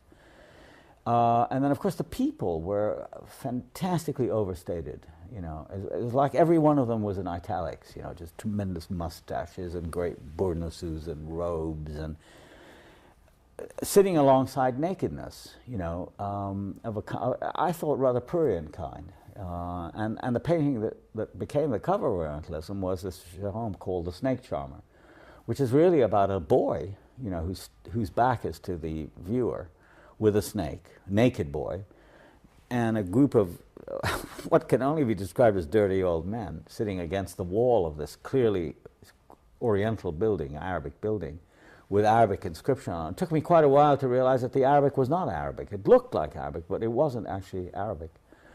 It was gibberish.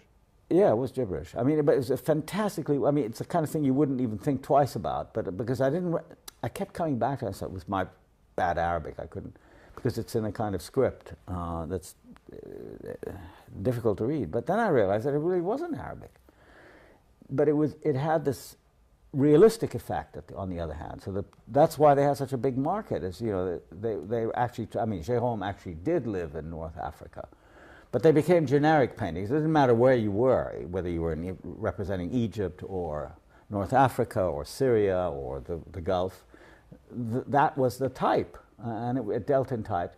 There were some great Orientalist artists like Delacroix, who really did wonderful things as a result of his visit to Algeria. But there too, it wasn't specific to Algeria. There was also, it took in the Ottoman Empire, the Eastern Ottoman Empire, and sex and violence were very crucial to that. It was latent sex or sex and death, another motif.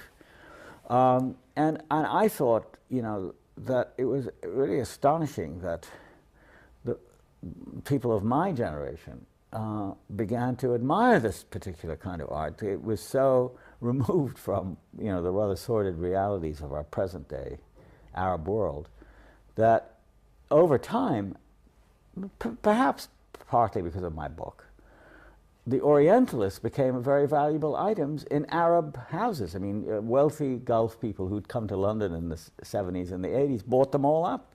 So Jérôme, who was a really second-rate academic painter in the 1860s in Paris, has become a very valuable item if you can find it. And not only that, oh, and Robert's prints and all those things that most people decorate their houses with in the Middle East and abroad, but they ran out of them.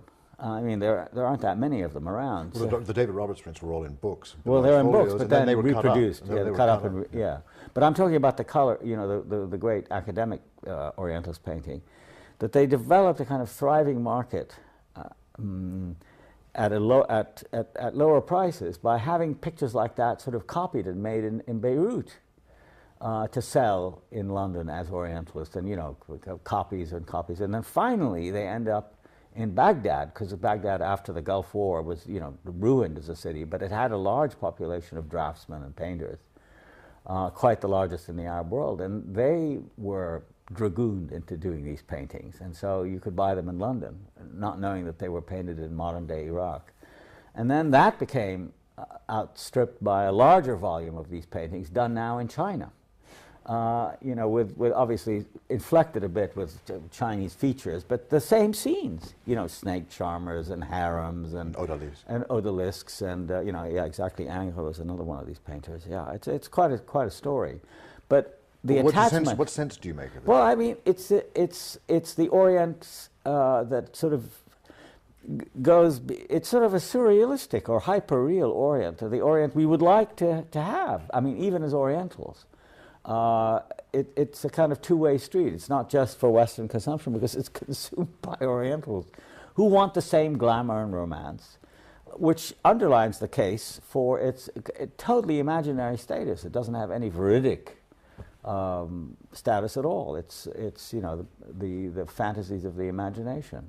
And do you find the same fantasy in the novels of the period? Oh, absolutely. Very much so. Early Sherlock Holmes, I mean, you know, A Sign of Four.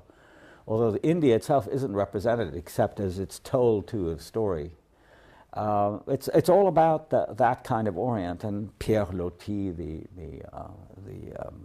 French novelist of the late 19th and early 20th century. And on it goes. I mean, you see it in Malraux, you see it in Gide, and a lot of it is associated with the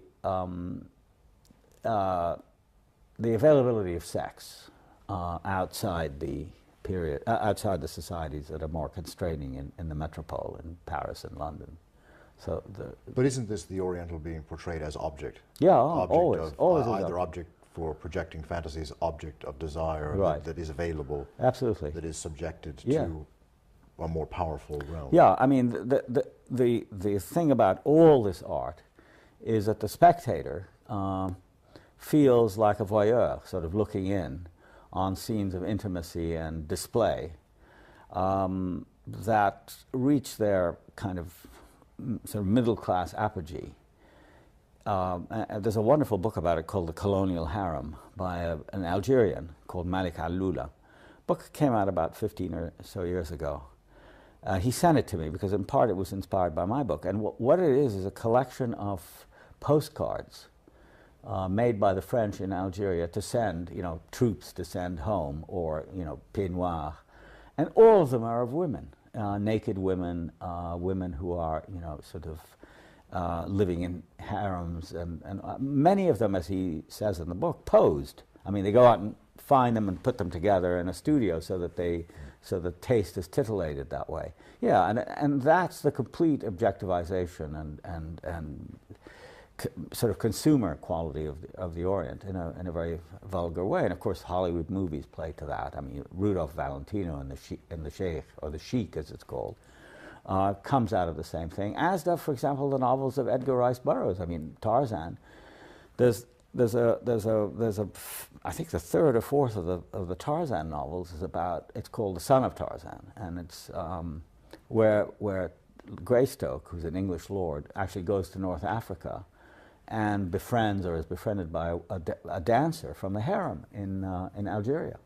And has nothing to do, any more than the novels have to do with Africa, it's nothing to do with it, but it's hooking on to this fantastically rich and seemingly unending stream of fantasies. Yeah, Which the Orient itself, you know, begins to consume. Yeah, of course. and accept. And well, I don't know, accept, but certainly. But does it do what we're calling Orientals or Arabs or other people in the East? Yeah. Do they come to see themselves in these terms that were portrayed by No, others? only I think it's a class thing. I think it's a middle class fantasy of what you put on your walls. I mean, if you have a kind of bourgeois home, but amongst people like Marxists, people connected with obviously with women's movements, feminism, with the Islamic movements, these are all anathema because they traduce the reality and are very vigorously attacked. I think one should take them with a sense of humor because they're really much more revelatory of the people who produce them than they are of anything else. Now, from Orientalism to cultural imperialism, there was a lot of time it elapsed.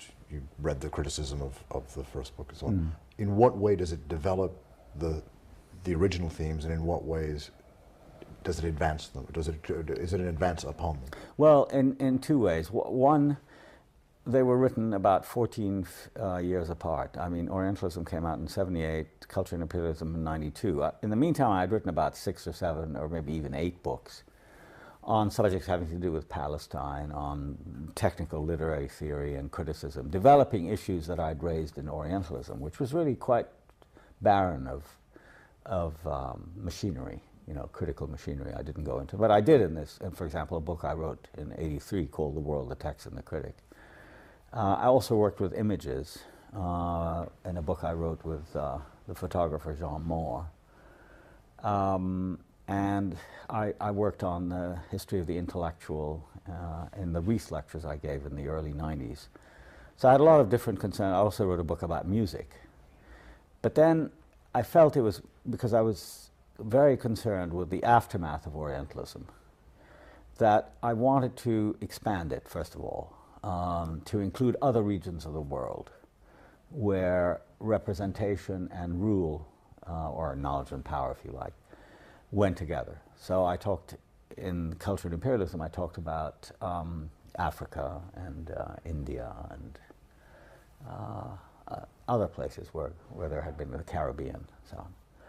And the second thing that I didn't do in Orientalism I just tried to present the case, for this manipulation of a complex reality for the purposes of not just of consumption but also of domination.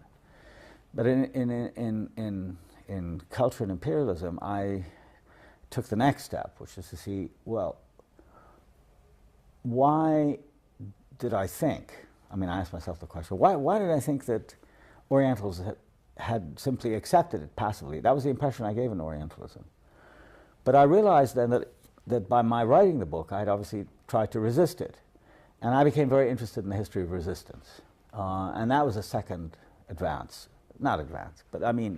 addition to Orientalism, which was to look at opposition, both at home. There were dissenting writers and intellectuals and activists who always, and that was a major discovery, who always took their lead from the colonies themselves. In other words, that when there was a national movement in India, when the Congress Party was founded in 1880, then you start getting echoes of that in British society at home. That I found very interesting, the formations of anti-colonial movements, which happened all over the world, where, by the end of the 19th century, the European empires controlled 85% of the world, so it's impossible that everybody was just submitting blindly to it. And I found also tremendously interesting the reflection of one region on another. For example, Ireland, about which I say a lot in Culture and Imperialism, I didn't even talk about in Orientalism, but Ireland and the Caribbean, Jamaica in particular, became identified with each other in the European mind. There's a wonderful Daumier print where two of his, sarcastic lawyers, I think in the 1860s, just around the time of the Governor Eyre controversy, are saying one to the other, said, "Oh, look at the Jamaicans, how much trouble they cost," and the other one saying how much the Irish are giving the British trouble at the same time. And the first one responds, "Yeah, but they're all niggers together. Ils sont tous des nègres," he says. So, that became very interesting, and the cross back and forth, where you get exceptional figures like Conrad, in the early 20th century, or at the end of the 19th, in a book like Heart of Darkness, where he's making the point that not only are these horrible things going on out there, but their origin may in fact be in our own hearts back here in London and Brussels and so on and so forth. And so I dealt with all of that, and then I also dealt with the emergence of, I guess, what you could call a kind of liberation theory, which comes out of nationalism and the movement for self-determination and independence, which is where the Congress Party takes over from the British in 1947. But there are prescient figures like Tagore, who understands that nationalism can't be an end in itself, and also Fanon. Unfortunately, there isn't much literature about that. And I try to supply some of that. In other words, why nationalism itself is not enough independence. And of course, that was reflected in my own work and affiliation with the Palestinian movement, where I saw it being transformed willy-nilly from being a liberation movement into an independence movement, where there was an idea about a new kind of polity, where Jews and Arabs could live in a kind of secular democracy, turning into a kind of separatist thing. And the Lebanese Civil War and the struggles between India and Pakistan and the Irish North-South thing, and I began to be aware of the history of partition as an imperial scheme. All of that is, of course, fed into cultured imperialism, which it wasn't in Orientalism. And also, you've written there and elsewhere on the role of the intellectual in all this, and which is often detrimental or subservient to power, as opposed to the duty of the intellectual, not to betray the people that he should be speaking on behalf of, the real people he should be speaking on behalf of. With that in mind, I remember that in America, the United States' first imperial adventures in the Philippines, when it was conquering the Filipinos, something came into being called the Anti-Imperialist League, which many, William James, Mark Twain, many American intellectuals joined. At this time, with America's monopoly on world power, why isn't there an intellectual equivalent to the Anti-Imperialist League at that time? It's a very good question. And the last part of culture and imperialism, I talk about that. I talk about America and the absence of a long dissenting tradition, or at least one that sustains itself into national politics. I came to the conclusion in America, because of its size, because of the tremendously constraining power of the two parties, that political activity had been channeled into, to my mind, very conventional kinds of politics, which rapidly became the politics of special interests. And Republican Democrats, really, that didn't matter. And there was a kind of almost lackadaisical, haphazard assumption of imperial power that occurs. I used to think it occurred around the time of World War II, after the demise of the French and British empires, and the others later, the Dutch and the Belgian and all that. But I think it really is much earlier than that, and you can find it in the literature of the 19th century. I mean, that's why Moby Dick is so extraordinary, because there's this assumption of a kind of errand into the wilderness, which goes back to the Puritans. I remember a very significant book is by Perry Miller, whom I heard as a student lecture. I went to his freshman class, huge lecture hall at Harvard when I was a graduate student, on American literature, and his emphasis on the Puritans, which I think is, sort of distorted in a way, because there were other histories, going on. I mean, certainly the history of the Native Americans who were exterminated, that was significant. He never talked about that. What he did talk about, however, was the extraordinary violence of American history. And it's almost accepted and somehow, not exactly papered over, but justified religious application in this notion of exceptionalism, the errand into the wilderness, the madness of Captain Ahab, who will go after the white whale, even though destroyed his family, he destroyed his ship, destroyed him, tore half his body off of it. But the last scene of the novel, he's going off, tied to the whale, to his destiny, which he thinks is fulfilled in this kind of Well, I found the same thing in America, where on the one hand there's a kind of apocalyptic sense of our mission to kind of rule the world, but also the assumption that we're good, that nothing we do can be criticized because somehow we're altruistic. And I found this very troubling assumption that whereas we assumed that the Russians were, ruling by design and taking over countries and whatever it is that they did, and the Arab nationalists did the same thing and so on, Americans never did that because we didn't have an empire, and we didn't really... Russia invaded Afghanistan, but America had a presence in Vietnam. Well, that's it, exactly, and the presence was... benign one. I mean, we were always there to bring democracy, to modernize, to show people the way of America, whether it's through Coke and McDonald's and blue jeans and all the rest of it. And so many people, and there I found the provincialism of the American intellectual is such that they were, really insulated from the depredations of American power throughout the world. That's number one. Number two, the geographical spread of the country was such that there was no coherence to an intellectual movement of dissent on imperial grounds. I mean, it happened during Vietnam because so many Americans were being killed, right? But if they weren't being killed, as in Iraq during the Gulf War, which is what my book, Culture and Imperialism, ends with, then it's not as important a matter as, your own career in the university. And of course, a lot of intellectuals in America are academics. And there isn't much of an affiliation with other groups in other countries. I mean, you do see it a bit in the African American community, where there's an interest in, obviously, American policy towards Africa, the Chinese American policy towards China and India and so on and so forth.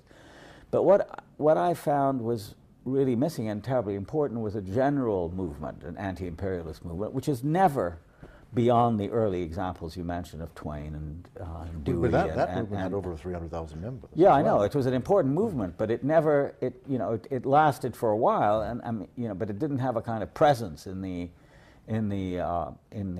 society that the American empire does. I mean, especially after World War II, where we are literally, there are American troops now in over 150 countries all over the world, and so you can't think of it as just a series of sporadic interventions, which is what the media allows you to think. That if we're not showing pictures of what happened in Somalia or what may be happening in Zanzibar, which is in fact happening. There are troops going there now. Then it's not happening. We don't need to pay attention to it, and that I found very troubling. Well, the British Empire portrayed itself in the same way, sort of muddling. Yeah, they all do the same thing. They all do the same thing. Somehow they ended up holding the cards at the end. Well, there is a lot of muddling. There's no use pretending that it's a well-oiled system that simply goes on. But a lot of it has to do, I think, with personal advancement. But why do so many? I mean, a question I ask myself: why do so many economists and political scientists and sociologists and so on, I mean, why do they think that it's important to be in Washington? I mean, why do they want to address their stuff to, the whole question of policy in America, this didn't really exist in England because there was a class associated. In America, it's this general aspiration of academics that they want to be policymakers, they want to be involved in the making of policy, and so there's something... On the Kissinger model. And they believe really in something called the marketplace of ideas, that it is all part of freedom and democracy, that it's done by the market. And very little attention is paid to the rather more sinister formations that exist in the... For instance, there are 500 congressional districts in America today. Every single one of them has a defense industry in it, of some kind, so that spending on defense, the enormously inflated defense budget of almost $400 billion, is not connected to questions of empire and defense, but rather connected to jobs issues.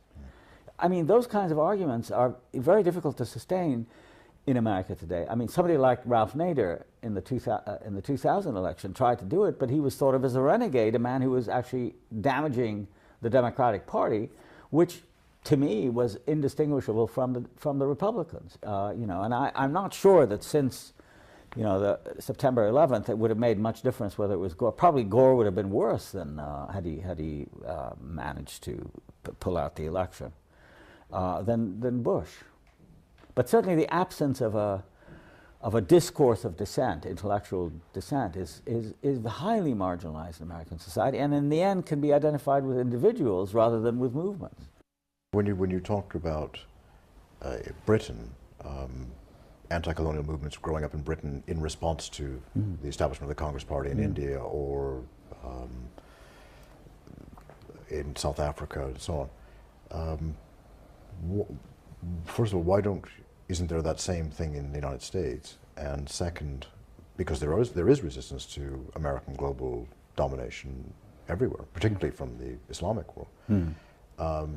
Why don't we see that? And second, do you see somehow in a book like The Quiet American the portrayal of the differences amongst the three empires, and there are three different ways of doing things, with Fowler, the French, and Pyle representing this altruistic but harmful American in Vietnam, and the French being somehow wiser and the British standing back and observing. But I want to ask you about it both in literature and in reality. Well, there's no doubt that the American self-portrayal, even in the fiction and the popular fiction of our own time, is very self-idealizing. You know, and even if you read a novelist like Mailer, there's something romantic about being an American, and the sordid and harmful effects, the long-term effects of being an American in the world are really simply not present. And if you think of the major novelists of our time in the United States, you'll find that most of their work really concerns only America. I mean, think of Faulkner. Faulkner had no interest whatever in the world outside really the South. And he's a very great novelist. I'm not trying to put him down. And in the case of Hemingway, I'm just thinking about the classics. I mean, Hemingway was interested in the rest of the world, but really in very limited terms, having to do with hunting and sort of manhood and virility and this sort of thing. And then in our own time, people like Mailer and Roth. I mean, Roth is one I think deserves a Nobel Prize. He is so much really the quintessential American novelist. But there too, except for a few scenes in some of his novels having to do with the West Bank, where he talks about Israel. Well, I was thinking of the Zuckerman books. Where he refers back to it because he went to. No, there's scenes, a whole scene on the West Bank amongst the settlers. He's very interested in the settler movement. But I mean, it's really seeing Israel as a part of America, and crazed part. I mean, it's really very devastatingly critical. Yeah, there are some scenes set abroad, but not in the context of empire. Which is what somebody like Green does, and obviously before Green, Conrad, Kipling. There's a whole tradition of that. We don't tend to think in those terms, in America. I don't know. I don't quite understand it, why that should be so. And Bellow, the other Nobel Prize winner, for him, Europe represents basically, the Weimar Republic. I mean, it's very sentimental, and I think rather false picture. He's a much less interesting figure to me. So I think, I think the concern is always very much more narcissistic amongst Americans, and where there isn't much intercourse between, except in a novelist like Pynchon, but he's so eccentric that you really can't generalize, who really does seem to talk about Africa and the rest of the world in great historical, sort of Melvillian terms, let's say. But he's an eccentric. He isn't part of the mainstream. He isn't somebody who people read. And as a result, I think there's this sort of glossing over, the imperial effects that were so central to culture 100 years ago in Britain and France and other countries. I mean, Holland also. So there's that, which is a problem, kind of provincial. And the other thing is that very striking and not commonly admitted, in fact never admitted, that American education is deeply ideological. In other words, there's a tremendous amount of emphasis placed on America as opposed to the United States. Americanization, which is fought the world over, I mean, as it's resisted, in America is considered to be not only the acceptable but the necessary and desirable thing. So that in an immigrant society, until recently, as an immigrant, you came there in order to forget and obliterate your past. It's only recently, with the rise of, of ethnic consciousness and the writing of history, as it were, from within, the role of workers and the ethnic minorities that contributed to the people's history of the United States, as Howard Zinn calls it. But that's a very recent thing, and it's deeply lamented by the American establishment. Arthur Schlesinger writes a book called The Disuniting of American History, because people write history from a different point of view than that of Henry Adams and Bancroft and Beard and all the others. So that the homogenizing effects of American education are so strong that, by the time students and consumers get through high school, they've turned into a finished product, which I would call America, or American, in that sense, which teaches you, first of all, not to question the state. If you look in American writing, the notion of the state, which is such a powerful discourse, for example, in France, and even in England, historically, it doesn't have an existence in American writing or American thought. We don't think of the state. We think of somehow of a polity that transcends the state, the sacred status given to the Constitution, the importance of the court system, which is quite unique. I mean, it has its positive sides in the Bill of Rights and the amendments of the Constitution, in the whole notion of canonizing freedom of speech and so on and so forth. But its bad side is it removes it from the realm of the secular and places it in another. At the same time, that there's this very, in my opinion, materialistic and quite sordid side, of corporate America, which is, lobbies and the kind of thing that the Enron scandal turned up. Well, you have written that most students will come with a desire to conform, and as Paul Goodman has also written, leave the university with an even stronger desire to conform and advance themselves. Yes, because why do you teach? What's the point? Well, one teaches really for the people who might be changed by it, and some have been. I mean, in some corner of their mind, there's a possibility that, in teaching literature, I've never taught politics. I've never taught the Middle East, for example, about which I've written a great deal.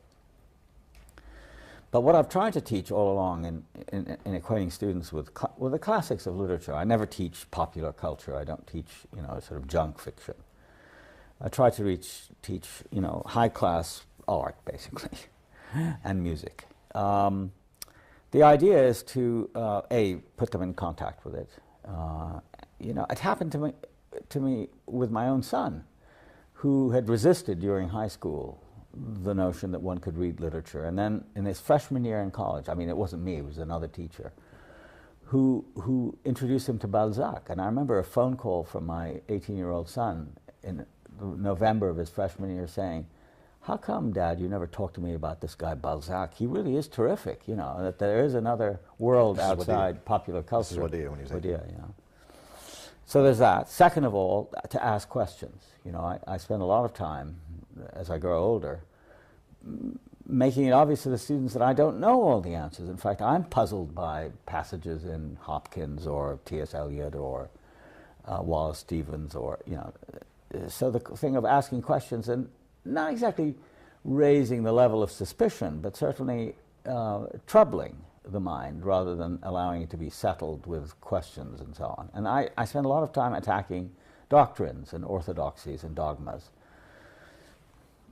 What good that does, I don't really know, but I mean, I think that it marks some students. So it's not really a major effect. But it's not entirely futile. No, I don't think it's futile, and I enjoy it. I mean, for me, it's terribly important, and the writing is also very important for me because because of the internet now reach a large audience in the Arab world, which is what interests me the most. I'm interested in influencing opinion there, And trying to explain Arabs to Americans and Americans to Arabs is worth doing if you can manage it. And I've been very lucky that way, that they've given me a platform to do it in. As to the question of what one does and as to results, I like the idea of having more than one audience. The internet and the fact that now I write regularly for an Arabic paper, which I've been doing for the last 12 or 13 years. The discipline of appearing, which is terribly important, and you have the chance to do that. But in the final analysis, I realize that I'm not that anxious to satisfy my audience. In fact, or whoever reads me, and the same with the students, I think I'm much more interested in provoking and even stimulating resistance to what I'm saying than I am to giving them stuff that will amuse them or to keep them sort of interested. And I prefer that kind of, well, I guess it's a form of intransigence to the other kind, which is to work in cliches and in the known avenues. And the fact that I'm a literary person writing about hard politics a lot of the time, and that my stance is quite clearly oppositional. I've learned from people like Chomsky and Alex Coburn really to name the names and cite the figures, so that in the end it isn't the audience that matters so much as the material. It's the subject that matters much more. And in the case of the subjects that interest me, they're also difficult subjects. I'm very attracted to the difficult as opposed to the comfortable and I'm much less interested in affirming than I am in negating or in some way being negative. So that the topics that historically I've always been associated with have been modernist literature, which is defined as difficult, the question of Palestine, which is not only difficult, it's almost impossible. But in that case there's also a human dimension, which is my own experience, and which I don't really talk that much about, but it's there. And my relationship to people and my responsibility to people in very difficult, if not impossible, situations. The role of the intellectual, who is, by my definition, can't be organically connected to what she is writing about, but really is writing in sense of opposition. Music, which attracts me not because it's soothing. I can't listen to music and do anything else at all. It's especially when I'm ill. Music is, for me, a very difficult, almost impossible discipline, having to do with the most difficult rather than the easiest kind of music. I have mixed feelings about people like Mozart and Haydn, whom I love, but I'd much rather listen to, say, late Bach, the Art of Fugue and the Goldberg Variations and the Musical Offering, than I am interested in listening to sort of dance music or so all of these subjects where the requirements of the subject are a constant challenge to one, whether morally, technically, intellectually, ethically, in all these ways. So in the end, your sense of the audience, which is what you're taught as a journalist and as a writer, for consumption, to cater to, it's just the opposite for me. I want to know two things. First, when you first went back after your childhood, why did you go back? And then why wouldn't you go back to live? I went back for the first time to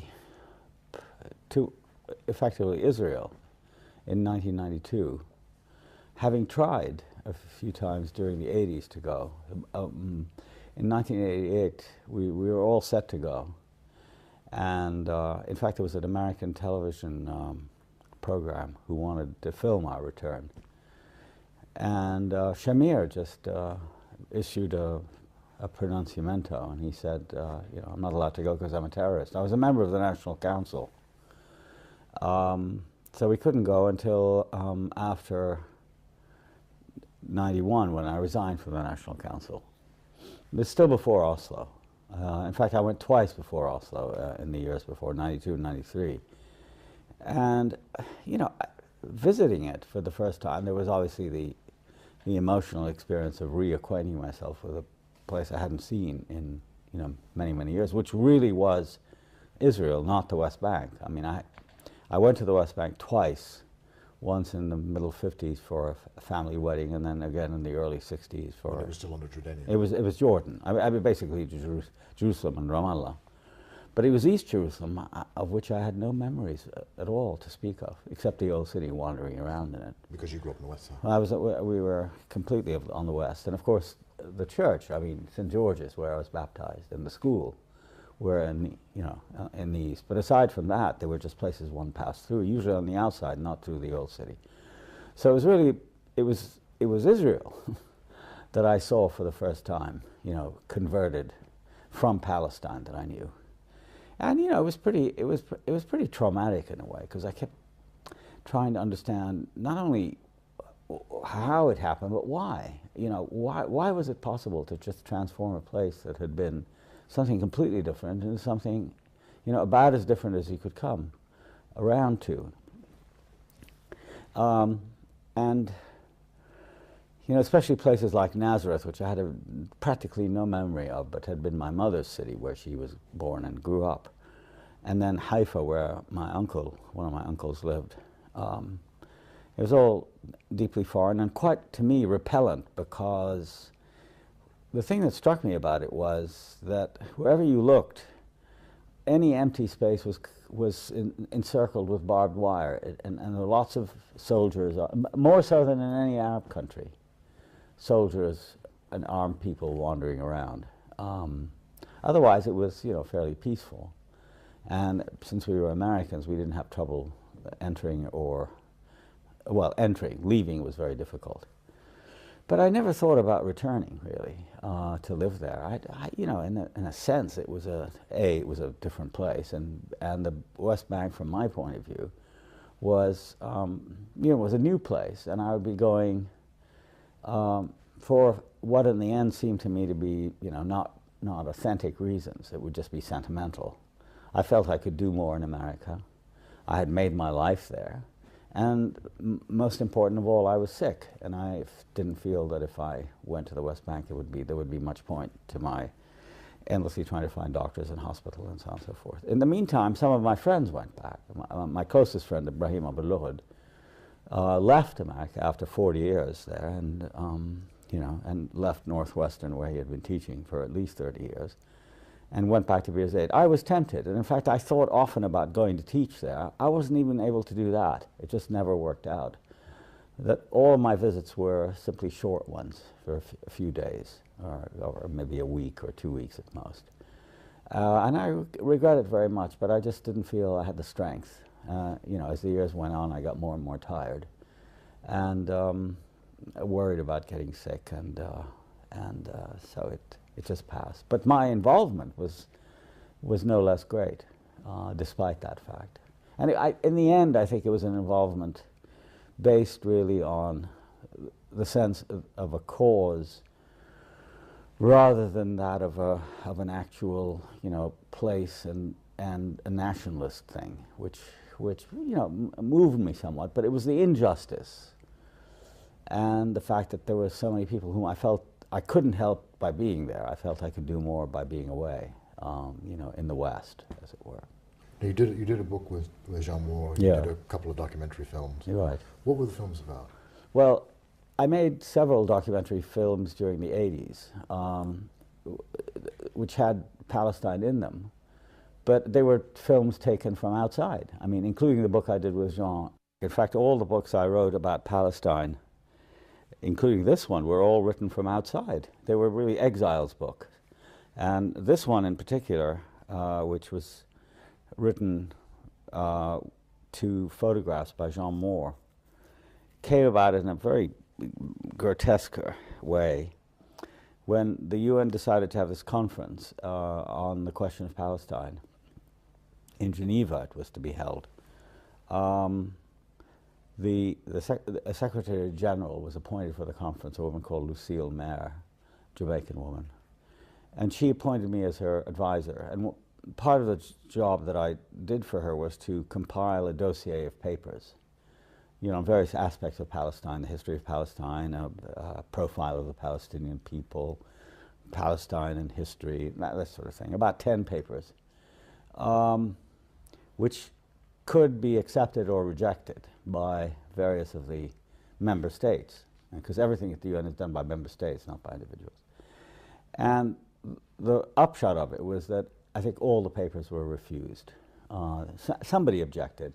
Most often it was the Jordanians, or the Syrians, or somebody who had...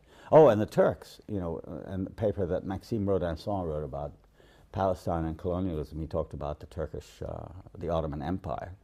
And they just didn't want any reference to it, so they just vetoed it. And there was no... You don't have to give an explanation. So everything was just scotched, except the profile, which we kept and then published separately as a document of the conference.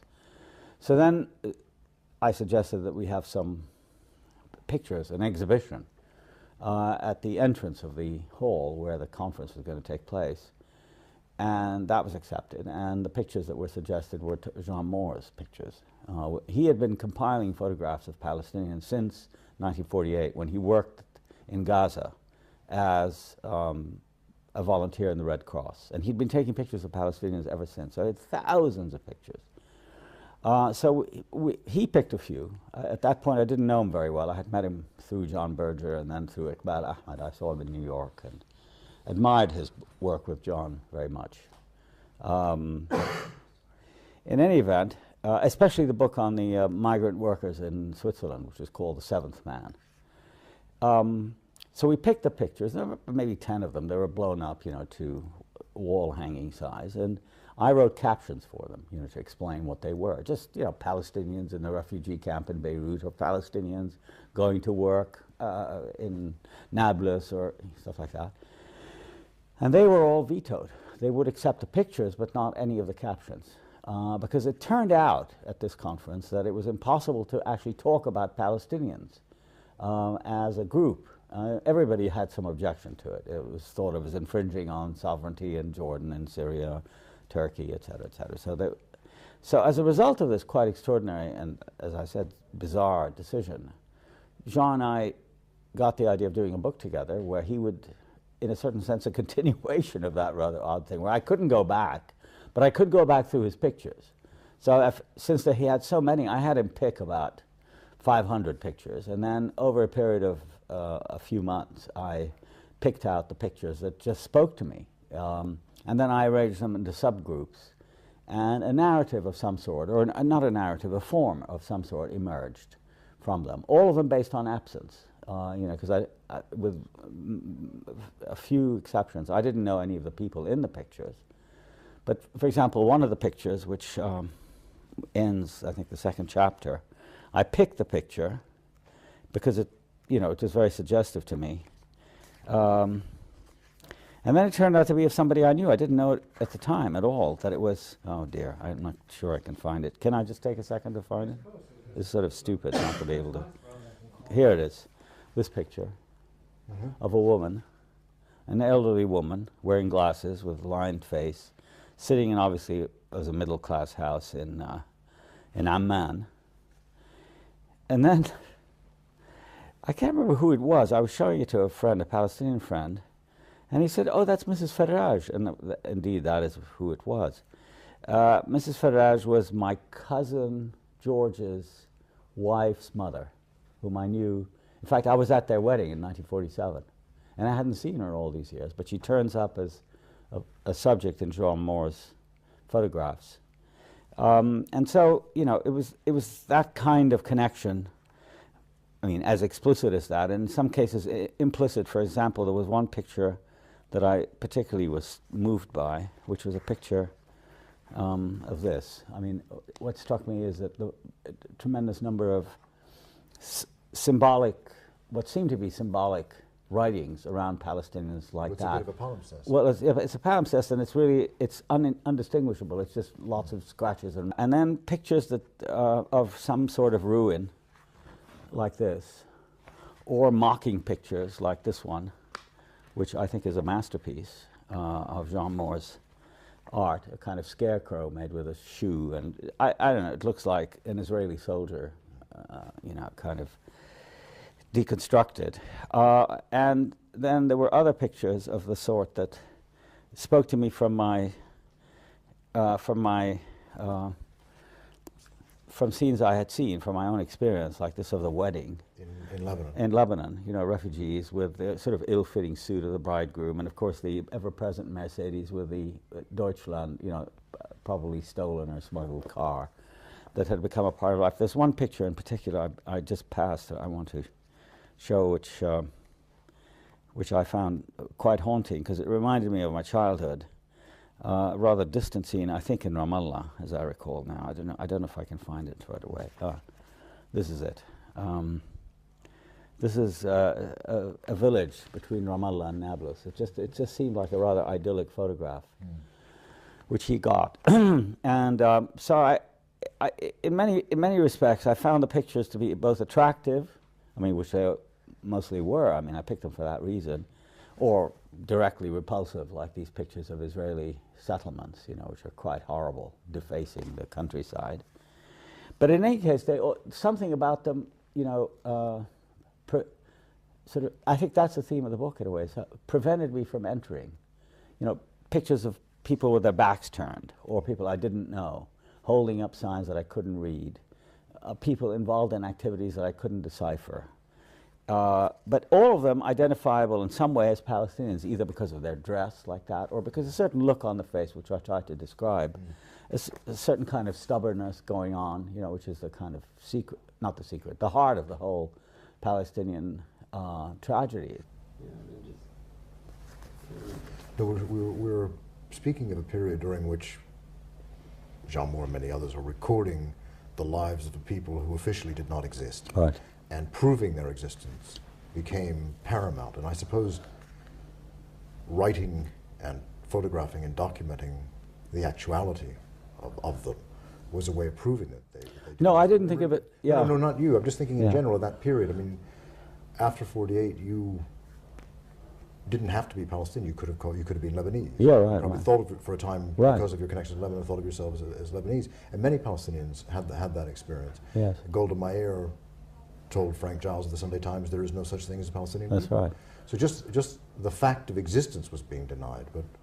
But that was an earlier period. That was an earlier period. When did that end? That period. Well, I would have thought after the '67 war. I mean, there were, I mean, you know, right through the '70s, as I recall, when I would give talks, let's say in America, there would be demonstrations with young Jewish and maybe other kinds of people walking outside with, you know, posters saying there is no Palestine. I mean, that went on for quite a while. But, you know, after the emergence of the PLO in the post-'67 period, then I think it became impossible to deny the existence of a people and of an organization. I mean, that really is the PLO's and Arafat's greatest contribution, was that he made it possible for Palestinians to have a specific identity rather than, you know, than to just be a people or just a collection of individuals who had beg pardon? Or refugees, exactly. And one of the things I wanted to do here, to go back to the conference in the early '80s on Palestine, was, you know, to write about the Palestinians in such a way where I took for granted their existence, and I wanted to say certain things about them that, you know, meant something to me. It's a very personal book. It's not meant to be, you know, an official book. In fact, you know, very unofficial in that respect, and as I say, an exile's book, and written by somebody who hadn't been back. So it had a kind of existential core to it, which was at the time for me very important.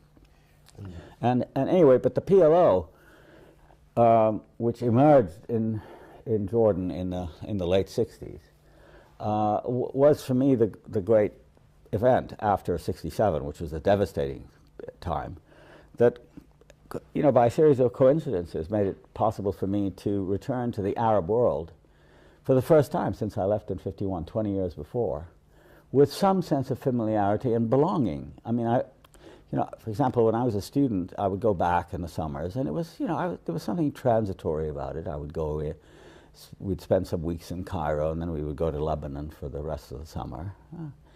And, you know, gradually I became involved in my own sort of professional career and whatnot. And then '67 happened, and I started meeting people at the UN. We would gather there in great helplessness. There was not much to do. But it wasn't until '68 and '69 that I suddenly found myself going to Jordan, which I'd never been to before, although a large number of my relatives who were expelled in '48 ended up in Jordan. So I got reconnected with them, and in the process, it happened that the PLO was becoming a visible and rather powerful force there. And I met relatives of mine, like Kamal Nasser, whom I'd seen in Cairo in the '50s as an exile from the West Bank, who is now the spokesman of the PLO. And Hanna Mikhail, another friend of mine whom I had, we were contemporaries in school. He had been at Haverford, I at Princeton, and then we were together at Harvard. Had been teaching at the University of Washington. He went back and volunteered and became a member of Fatah and continued working with them until he was killed in 1976. So those kinds of connections meant a lot to me politically. And then I got remarried in 1970 to Mariam, who lived in Lebanon, and then I reestablished my, a rather more complete contact with the Arab world. What happened to Kamal Nasser? Well, Kamal Nasser is quite extraordinary. It was that year that I mentioned earlier that I had a sabbatical in Beirut, and he was often in Beirut, and in fact lived there. He would travel somewhat, but most of the time he lived in Beirut, not far from where we lived in Verdun section, not far from Ras Beirut. And I remember very clearly the evening. It was in early April, and we had spent the evening with Kamal and his cousin, who was married to my cousin Sylvia, and Albert, my very close first cousin and second cousin. And then we got word that my aunt, Nabiha, who had been living in Jordan, had died. And so Albert and I decided to go to Jordan that night to attend the funeral and then take her. That was the closest I came to going back to Palestine, to take her to Jerusalem to bury her. And I got permission. My name was put on some list. But Albert and I, in the middle of the night, got to the Syrian-Lebanese border, and I discovered that by mistake I had taken my son's passport instead of mine, and so I couldn't continue. I came back. And Kamal had gone off. He had spent part of the evening babysitting for Albert and Sylvia. And that very night, he was assassinated by an Israeli team that had come ashore and killed 3 PLO leaders, of whom he was one. He was killed by Ehud Barak, who later, as you know, became Prime Minister of Israel. And it was it was an extraordinary moment that he was killed as, of course, the habit has gone on of these extrajudicial killing of suspected terrorists and all the rest of it. But in a vindictive and humiliating way. He was apparently shot in the mouth because of his eloquence. The after effects of that were to make, I think, the whole relationship between Israelis and Palestinians, I think, irreconcilable in many ways. It was the beginning of riots and fighting in Lebanon. Yeah, I mean, I know. And when we had arrived in the fall of '72, they were already bombing the camps in the south. They were bombing the outskirts of Beirut. I mean, so this idea that there were only these important conflagrations and engagements between Palestinians is simply not true, because the Israelis have always been armed. There was always asymmetrical power. And they've always used their enormous military power, derived from, paid for by the US, against unarmed civilians, and shooting down schools and refugee camps and hospitals. I mean, those were occurring all the time we were there, but always at a convenient distance so that you could, think they were not taking place. And for all of its achievements in putting Palestinians as a reality before the world and putting the Palestinian cause before the world, the PLO subsequently signed an agreement at Oslo with which you were in profound disagreement. Well, one mustn't forget what happened during the rest of that decade of the 70s. I mean, the PLO for the first time established Palestinian institutions. So there was a research center, there was a health service, there was a sense in which we had become a kind of nation in exile or in waiting. And this was also the period where we were two things at the same time. We were a liberation movement that attracted most of the world's liberation movements. Beirut became a capital for people. I'll give you an example. When Mariam and I went to South Africa in '91, we met people at the ANC Mandela had just been released. It was May of '91. and we went to the ANC headquarters in downtown Joburg, and we saw people that I had seen in Beirut in the 70s who had come there when the ANC was, outlawed in South Africa. Many of the Sandinistas turned up, various people from Ireland, Cubans, and so on. And also on the other side, Carlos. Yeah, well, that's always been there. Yeah, all of those people, right, of course. And in a certain sense, I regretted that aspect of the PLO, which was particularly, I think, allowed by Arafat in the 80s, in the 70s rather. That is to say, many factions, and he would play them off against each other. There was never, like the FLN, whether the Algerian or the Vietnamese, a kind of central thing. It was always factions, and there was a Syrian faction, there was an Iraqi faction, there was a Marxist-Lenin, and so it was a chaos, but it was, in many ways, a rather creative chaos, with regrettable and unfortunate sides, until '82, at which point the siege of Beirut took place and the PLO was banished. And Arafat became an exile for the next 10 years. And during those 10 years, during the 80s, he was in Tunisia. And being a member of the National Council, and I knew him quite well, I went often to Tunisia, whether for meetings or to talk with him. My main concern was was to try to inform him and his people about the United States. I already in 1979 in Beirut had given a lecture in which I forecast, I won't say prophesied, but I forecast the fact that they would be negotiated with the Americans in a matter of time, because it was inevitable. And no matter what the Israelis did during the Intifada, for example, the first Intifada of the late 80s, 87 to 92, they were never able to dislodge the PLO, even among people on the West Bank and Gaza. They tried, for example, it was the Israelis who encouraged Hamas and established it. Peres himself was in charge of that. And the Islamic University in Gaza. All of that, as alternatives to the PLO, but that simply strengthened the PLO. I mean, there's this thing about Palestine. I think most people who are oppressed will resist by being, more stubborn in their beliefs and convictions, and wanting to go on. And all the efforts that were made to get Palestinians to move never succeeded with the Palestinians of Palestine.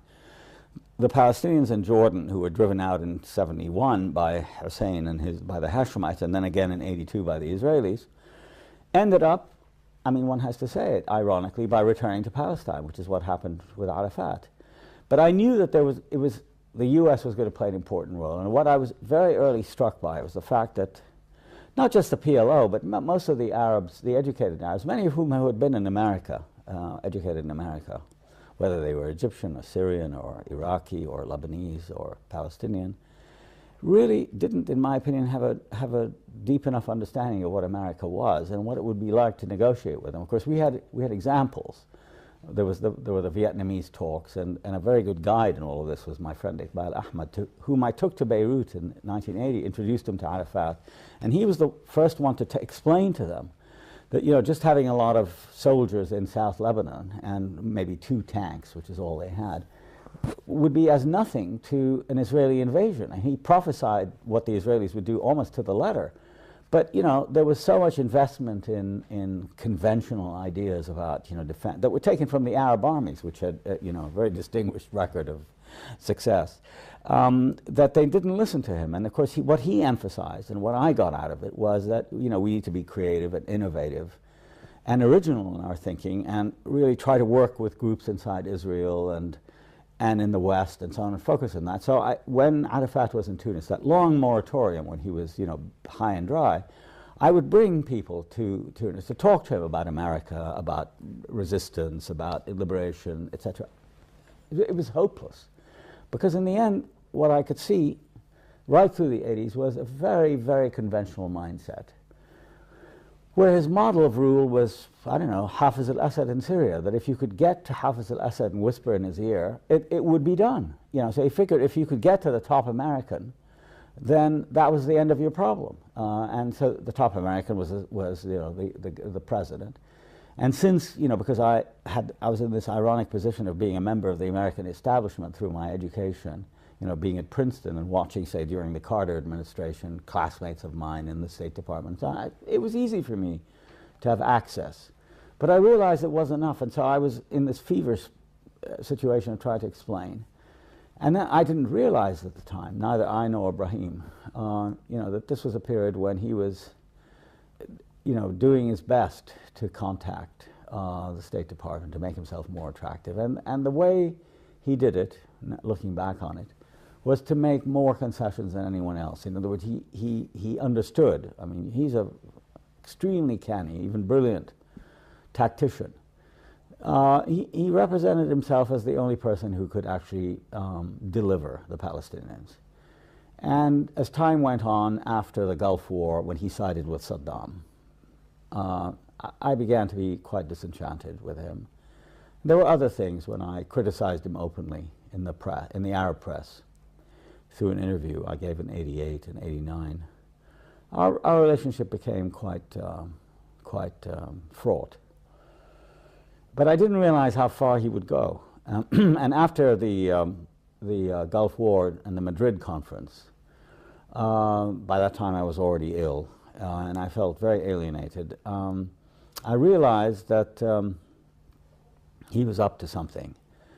And I could see that the West Bank and Gaza delegation that had been appointed to negotiate with the Americans and the Israelis in Washington were a front for him, and that the real, sort of behind-the-scenes power was Arafat himself, who had a man, Nabil Shaath, on that committee, reporting back to him. So whenever they took a very strong stand against the Israelis in their negotiations, Shaath would telephone Arafat, and then Arafat, through Shaath, would undercut their position by offering less, offering more.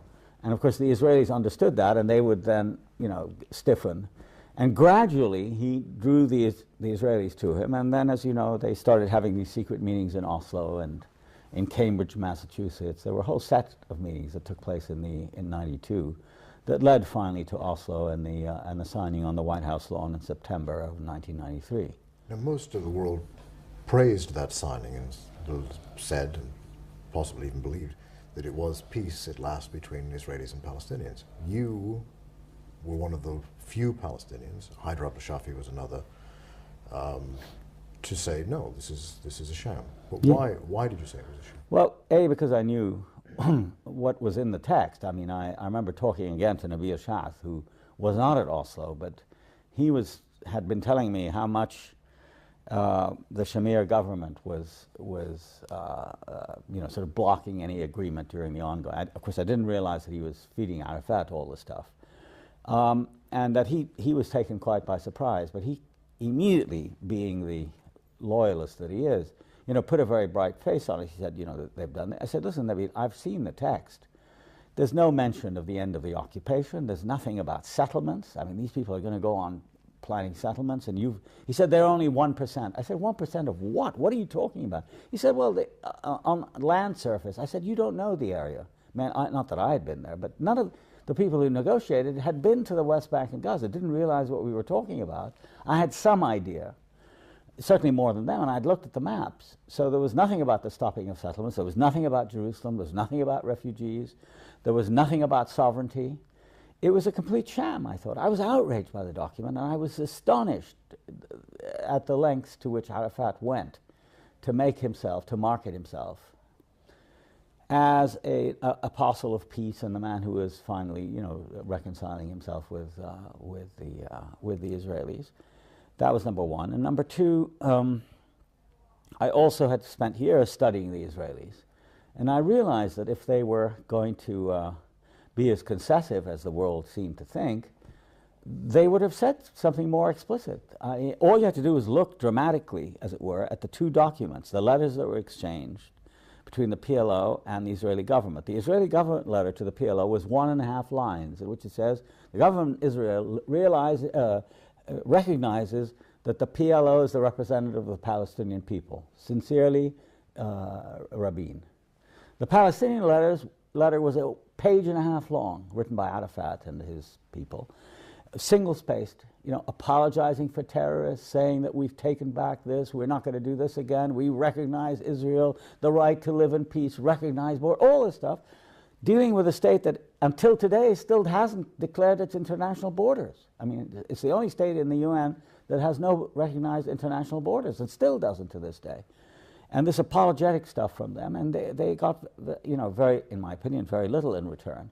So I was, you know, quite outraged by this, and when they invited me, I was invited 4 or 5 times, kind of a snafu in the White House, by various secretaries and so on who invited me to the ceremony. I refused to go. I said it was a day of infamy. And that very night, as if to confirm what I'd been saying, the BBC did an interview with me and with Amos Oz, the leading, one of the leading Israeli novelists and a member of Peace Now.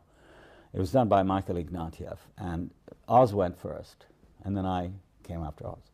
So Oz concluded, Ignatieff said to him, well, what do you think about this? And he said, this is the second greatest victory of Zionism, you know, this document.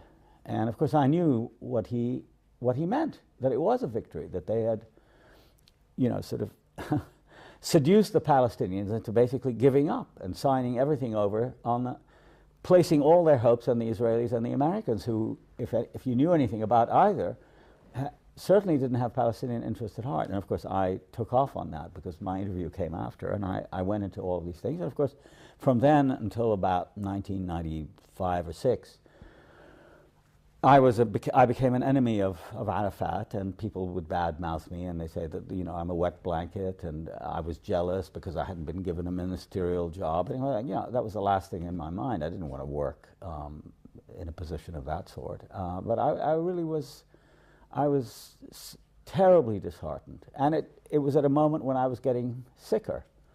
But, you know, I felt that it was a moment where, you know, you had to either have determination and press on, even if it meant quite literally for years being alone and, you know, attacked. And my books were banned by Arafat in 1996. I remember you were in the unusual predicament of having your books banned by Arafat in the Palestinian areas, but not banned in Israel. Not banned in Israel, exactly. I mean, it was quite terrible. And not only that, but to show the mendacity of the regime and the kind of mentality he established. He taught Palestinians how to lie. I felt that the person who signed the edict against me, banning my books, refused to acknowledge that he signed it. And a couple of years later, this was in '96. A couple of years later, I ran into him in the American Colony Hotel. He was a minister in Arafat. He's still a minister in Arafat's government. And I said to him, "How could you do that?" He said, "I had nothing to do with it." I said, "But it was signed on stationery from the Ministry of Culture and Information, and you're both." He said, "No, I had nothing to do with it. You've got the wrong idea." And even friends of mine who were in the government said, "We know nothing about this thing." But wherever you went, you couldn't get the books, or, you know, my books were, because they were in Arabic, that's it. They had been translated from English, from my columns, put together in a fairly cheap edition, all about Oslo, from Cairo, and they were immediately distributed all over the West Bank. So that went on until, you know, it became intolerable for most Palestinians, and gradually the tide turned and opinion went my way. Because circumstances got worse. Yeah, circumstances got worse. And he tried, Arafat and his people tried often during the 90s to arrange meetings with me, etc., but I refused to have anything to do with them. I remember once I said, somebody asked me this on an American talk show. He said, "Well, you know, what are your relationships with Chairman Arafat?" Because I used to be known as Arafat's man in New York during the 80s. And I said, "Well, you know, I have nothing to do with him. I think, you know, he did something very bad. And is he in touch with you?" I said, "Yeah, he's in touch with me, but I don't answer." "Well, doesn't that show that he's a more decent person than you are?" I said, "Yeah, I suppose he is. He's a great man, and I'm not." But I was frequently asked by his people whether I would meet with him. And I said, "Yeah, of course I'd meet with him, but on one condition." They said, "What?" "That it be a public meeting, and that we would meet on the stage of a theater or a assembly hall, and we would discuss the issues in public." They started to laugh. They said, "You know, he can't accept that." I said, "Then what does he want from me? He just wants you to, you know, after all, it's a common struggle," all that nonsense. So I absolutely refused. I never saw him. The last time I saw him was in the summer of '92. He was recuperating after his operation in a Jordanian palace. And Mariam and the children and I had just come from the West Bank. And it was exactly the day of the elections that had brought the Labour Party to power. And we presaged the whole, you know, march to Oslo. I saw him then. I've never seen him since. But you did go back during the Oslo period, and yeah, frequently. As I recall, in one of your films, confronted soldiers who were in the process of taking land. Yeah, I mean, it was a complete coincidence. A film I made in '98. And we did the usual thing. It was a personal kind of film, a narrative about in search of Palestine. And we went and filmed the house and places I knew and all this sort of thing. And talked with, did an interview with Mahmoud Darwish, the great poet who was a friend of mine, and with Daniel Barenboim, with Ibrahim Abulod, various people. Anyway, and we're near the end of the shoot, and we're on our way to Hebron, to Khalil. And as we were driving along the road, there was this extraordinary sight I saw, which completely riveted me, and I asked them to stop the car. And there was this quite obviously fertile field, a small one. In the back, sort of on the horizon, was a village, and this was obviously part of the village land. And there was this Israeli bulldozer plowing up the field and tearing up the trees. And there were this small group of Palestinian men in their hattas and standing there and sort of arguing with 2-3 Israeli soldiers. So we immediately stopped, we got down, and I immediately inquired from one of the men what was happening. And he said, "This is our land. They've decided to take it." And I said, "How could that be?" So I went over to the Israeli soldier. I was really incensed, And I said to him, "Well, what are you doing?" He said, "Well, we're enlarging the road." And I said, "Listen, I have a camera," and I think, "Would you speak on camera?" He said, "No, we're not allowed to talk on camera. So, if you have your camera here, I'll either smash it or you turn it off." So we turned it off, and I talked with him. But we recorded some of it, voice recorded. And he proceeded to tell me that they were expanding the road. It happened to be a settler's road, which they were building. And I think I was the only person in America who was commenting on this road system that was being built, which you could see. But none of the reporters, who were talking about peace and, reconciliation between Palestinians and cooperation. And of course, and all the NGOs and the Ford Foundation and the aid agency were sponsoring seminars and projects. And a whole new class was emerging of NGOs who cooperated with Israel. And there were dialogues and all fig leaves for this horrible expansion, this metastasis of the thing. What then happened was that I said to him, this man is telling you that his livelihood depends on it, and you just tell me it's the land of Israel. What kind of inhumanity is that? He said, "Listen, think of it this way: we've sent people to the moon. We build cars. This road," and he pointed to the settler road. He said, "This road needs to be expanded. So in order to do that, you have to excavate more land and take more land away." I said, "Yeah, but you're killing the trees, you're killing the crops." He said, "It doesn't matter, it's progress." And then he refused to say anything. And then the worst thing, I think that, I'm not even sure we got it in the film, was that I went back to him after I talked to the men, and I said, "Well,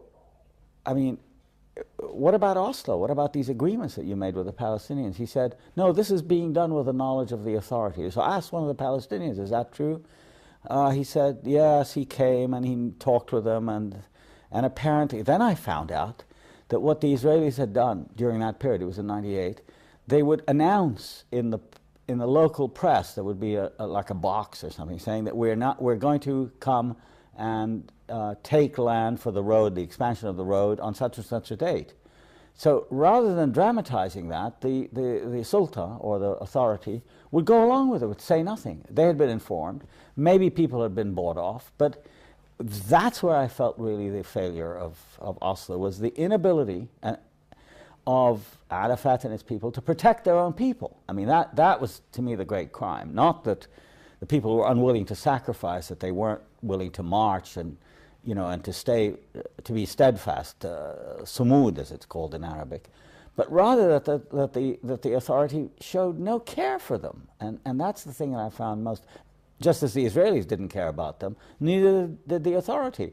And earlier that week, I recall another terrible sequence similar to this one, where there was a group of Bedouin who had been living in the Jordan Valley, not far from Jerusalem, actually, on the way to the Jahalin. I saw what they did.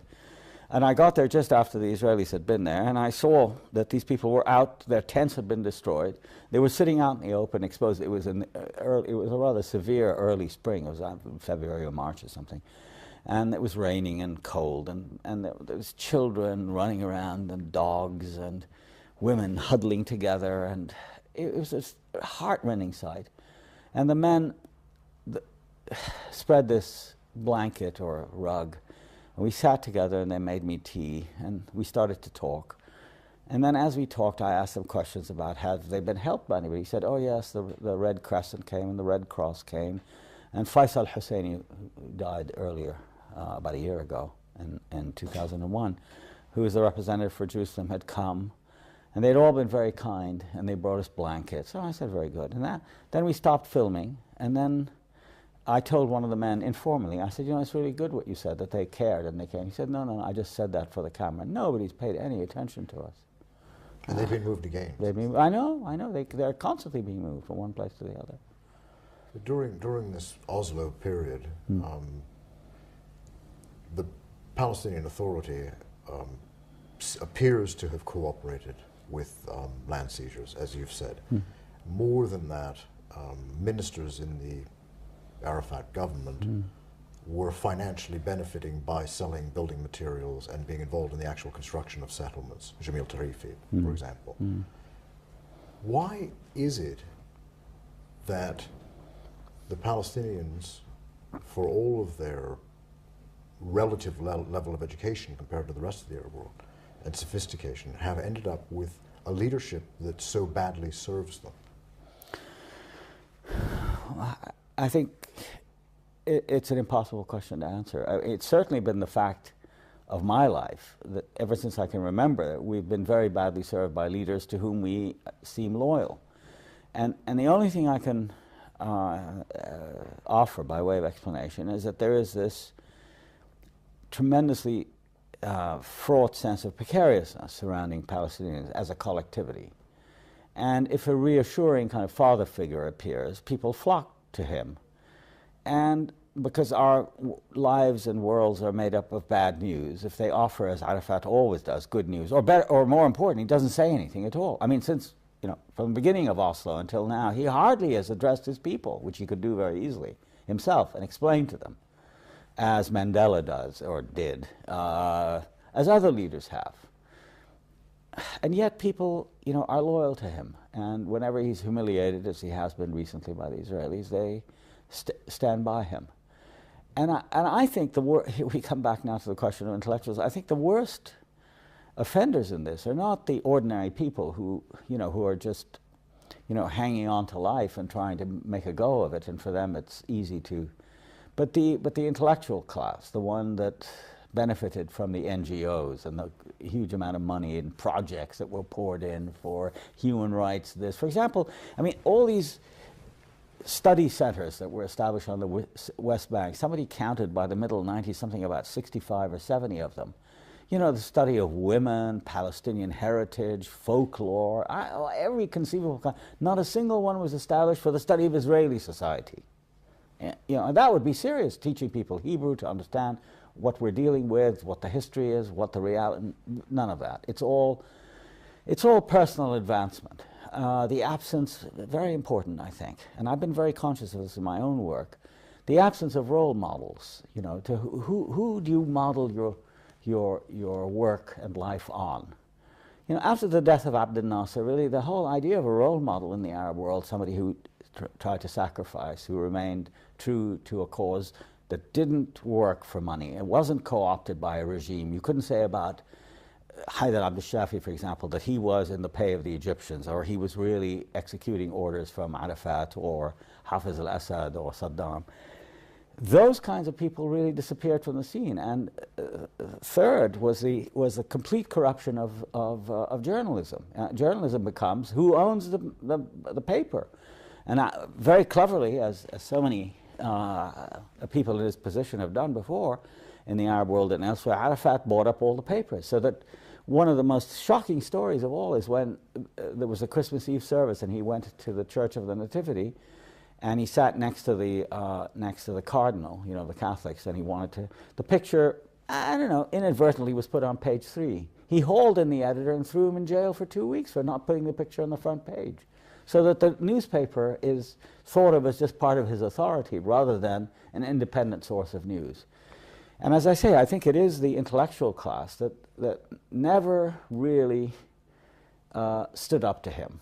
And only recently, with the complete failure and the absence of any kind of authority under this sort of permanent brutal Israeli siege of destroying the infrastructure, of making life impossible, has there emerged a group of people who realize that in the end, they're the people, the teachers, the doctors, the lawyers, who are going to have to keep the society going, and it's held together. It's held together. Of course, family plays a very important part, not tribalism, family.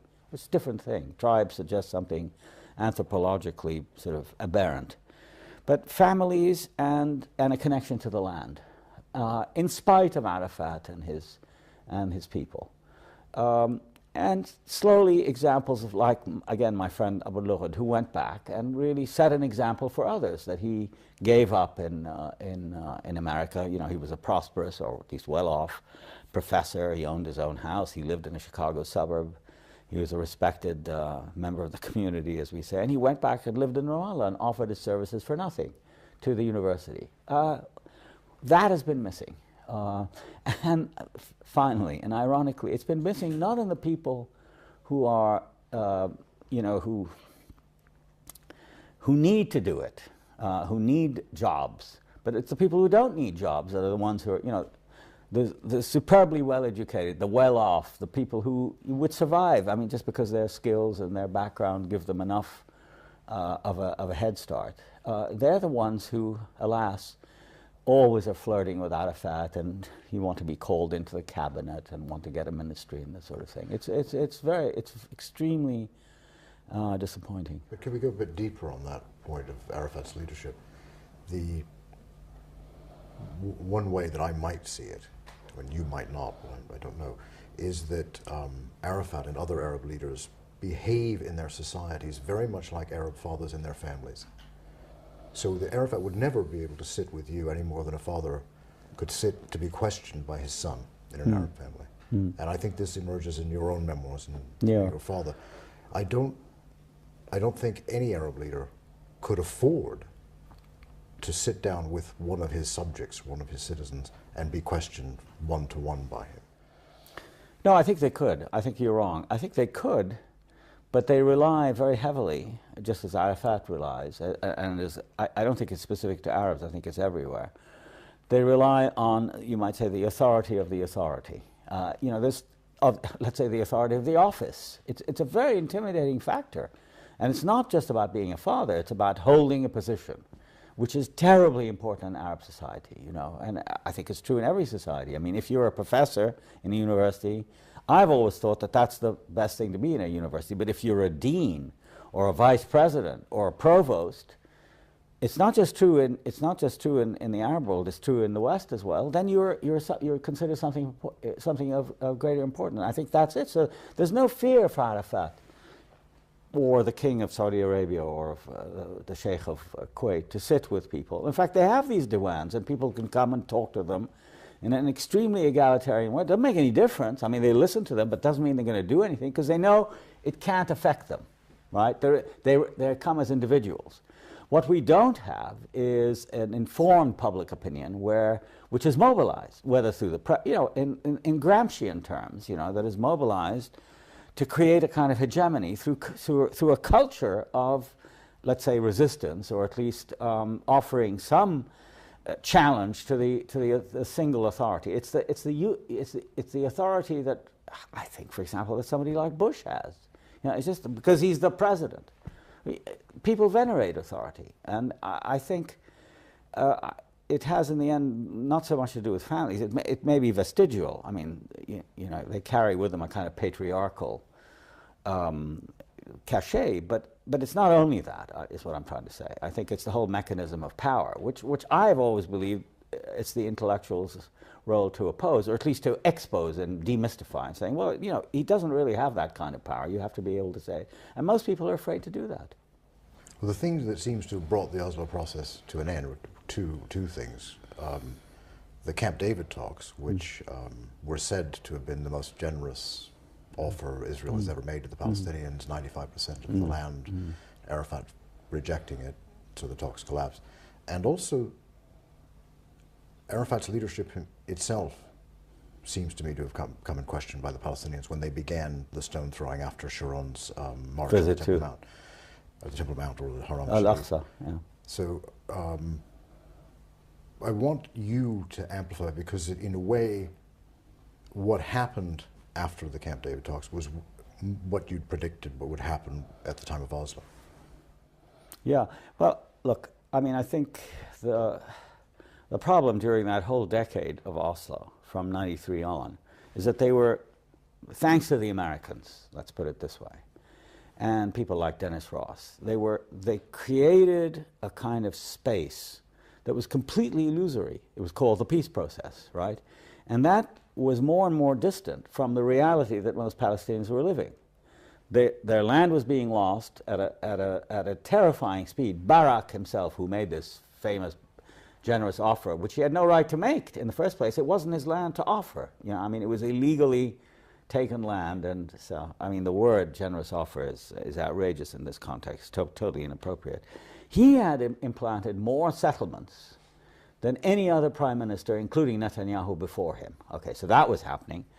There was an impoverishment of daily life. You know, that there was a greater rate of unemployment. More and more people were living below $2 a day, which is the poverty line. It went up to about 40% during those years. Movement was impossible. You know, the closures became more and more impeded life more and more. And from the moment that Barak took office as the great, I remember I was in New York in the spring of '99, just after his election. I happened to be a member of the Council of Foreign Relations, and I was invited to attend a meeting lunch for King Abdullah of Jordan, right? The young king. And most of what he had to say at that meeting was how enthusiastic and how optimistic they all were that Barak was coming in, forgetting about Barak's background, you know, who he had killed, things he had done, and so on and so forth. And they were waiting for him to do things. And then it was quite extraordinary that from the moment he took office until Camp David, the Israelis did not move one soldier from any of the occupied territories in flagrant contravention of the Oslo process. They had overstepped the timetable by 3 years at least, 96 to 99. They did nothing. And all the time the settlements were increasing.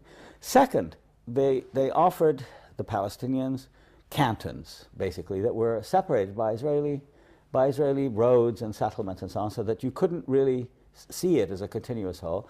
And, you know, depending on how you calculate it, it was nowhere near 95%, which is what, you know, Thomas Friedman and some of the other columnists have said. It was much, much, much less. It was closer to 40 or 50%. Why? Because the Israelis and the Americans with them in this illusory process had invented, had produced a scheme that was positively Kafkaesque in its complexity, all the time presenting to the world a picture of great simplicity. We are moving towards peace. In the end, the Palestinians will have their independent state. At the same time, the other side of it, a much more complicated narrative, where instead of giving back Palestinians land, which is what people thought was happening, they gave bits of land, and they called it Area A, which never amounted to more than 16 or 17% of the whole. But Area A was bounded by Area B, which was jointly controlled by Palestinians and Israelis, but entrances and exits were Israelis, and security for Area A and Area B was under the control of the Israelis. Then there was Area C, which was everything that was left, which was mostly Israeli, the settlements, the military area, and so on and so forth. So the process was totally meaningless. What the Palestinians were getting back, and Arafat was accepting, and his leaders and so on, were accepting were smaller and smaller bits of land, entailed for generations to come, just like, you know, property in a Jane Austen novel, where, you know, nobody, I mean, you know, or Bleak House, Journalist versus Journalist. You know, nothing ever, you never see anything, because it's all, you know, it's salamied out into tiny little pieces. And we were told that this was peace. So I think this is what brought the whole thing down. And finally, and to me most important, there never was the realization that some of us had, that, how shall I put it? There was a fundamental irreconcilable between Israelis, or the Zionist movement, and Palestinians. It wasn't about reconciliation. It wasn't about living in the past. It wasn't about all this other stuff. It really was about land. And unless you devise a category by which land is not exclusively owned, there's no hope. And what the Israelis were doing, and have done since the beginning, since the end of the 19th century until now, as the Zionist movement, was to take more and more land, and Palestinians have lost more and more land. And there's no way of reconciling between these two sort of opposing movements. One losing and dispossessing, and the other one, losing land and being dispossessed, and the other one taking more. And that's where I came to the conclusion that the only sensible resolution, given the obstinacy and the obduracy of the Israelis, who had so much power thanks to the United States, that they could afford to ignore the facts and reality, was to think about a way in which they could live together as equals, not on a partitioned land, but as equals on a land called Palestine, or Palestine-Israel, depending on it, in which people were equal and not defined by their ethnos or by their religion. But this is very difficult for, above all, American Jews. I think many Israelis would accept that. But American Jews, I think, are the main obstacle in this, because for them, Israel is a kind of secular religion, and it has to be a place to which they can retire or return or retreat or whatever. And they resist this idea. But there's no other way you can deal with the Palestinians as an actuality without thinking in terms of equality. I believed for a long time in the proposition that you could partition the land again, as the British tried to do in 1947 and 48. But partition brings more problems, as we know from India and Pakistan, we know from Ireland, we know from Cyprus, that if you keep partitioning the land, you either propagate and continue the conflict, or you resolve nothing, as the case was in Lebanon. They fought the civil war, 150,000 people were killed, and they're back to where they started from, in a kind of, Many Israelis would say, though, that what you're talking about means the end of the Jewish state, and they don't want to give up the Jewish state. Not necessarily. If they want to have a Jewish state, which has a kind of primary importance for Jews, I have nothing against that. But they can't have a Jewish state which contains Arabs. I mean, the solution to that problem of a Jewish state is to kick out all the Arabs. That's why... That's Benny Morris's solution. I beg your pardon? That's Benny Morris's solution. Well, Benny Morris's solution, it's Sharon's solution, it's Eitam's solution. It's, a lot of people believe that that's the only way to do it. And I'm against that. I neither want to throw out every Jew who came to Palestine after 1948 or whatever the formula is, nor do I want Palestinians to be thrown out again. So I say, listen, isn't it possible, just rationally, isn't it possible that you can live in any way you choose? If you want to live as a Jew, you can do that. But you cannot ignore the presence in your midst of another people who have been there and have, rights to existence there for at least as long as you have. I've studied the history of Palestine, and actually the period of Jewish ascendancy in Palestine is very short historically. It's about 200 years between the end. Kingdom. Well, the Israelite kingdom, but there were many other kingdoms, and they were never the only people there. They had ascendancy during the period of the kingdoms, right? It amounts to about 200 years, but in the meantime there were Greeks, there were Byzantines, there were Turks, there were Crusaders, and so on and so forth. So who knows? Who knows who is purely Jewish and purely Arab, etc.? It's basically a mixture. But to decide by draconian means that only Jews have the right to this land, and it's written in the Old Testament, that's fantasy. For me, the most dramatic thing that occurred in the last 5 years was the proposition in Parliament put forward by Meretz about 3 years ago, that as an optional component of the Israeli baccalaureate, the high school degree, they should be encouraged or offered the opportunity to read Palestinian literature and the poetry of Mahmoud Darwish. They went hysterical. They didn't want that. Why should we do that? And that struck me as a terrible augury for the future, because if you can't admit into your consciousness the existence of another people, then you're really on the road to ruin of some kind. And I felt that my role has been to precisely to make it possible through rational means for Jews to admit the existence of Palestinians, and for Palestinians to admit the existence of Jews, to think in terms of equality, to think in terms of citizenship, rather than in terms of, alas, which has gone completely against my formula, to think in terms of of nations and blood and language and all those potentially divisive things. It's been very, very hard. But the reaction to the Meret's proposal to teach Darwish poems in the Israeli curriculum is evidence that what you're talking about is a utopian idea. Yeah, it is utopian. Yeah, it is. But I mean, look at the alternative. The alternative has been bloodletting on a scale that no one can afford. I mean, the Israelis think they can afford it, but I think they're banking too heavily on unlimited United States munificence. Who knows with these people in the White House and people afterwards? They're counting on the fact that Palestinians in the end will give up. They're not going to give up. I mean, that seems to be as absolutely clear to me as. And there's not even a formula for them to give up. All that's being offered them is that they negate themselves. I mean, that's not. So I think the alternative is much, much worse than the so-called utopian, and vision, or at least the utopian proposition. But I think, on the other hand, that if one could multiply these kinds of efforts, such as mine, I think the chances of success are far greater than people suspect. But that's all that's before us. There aren't too many other offerings on the plate.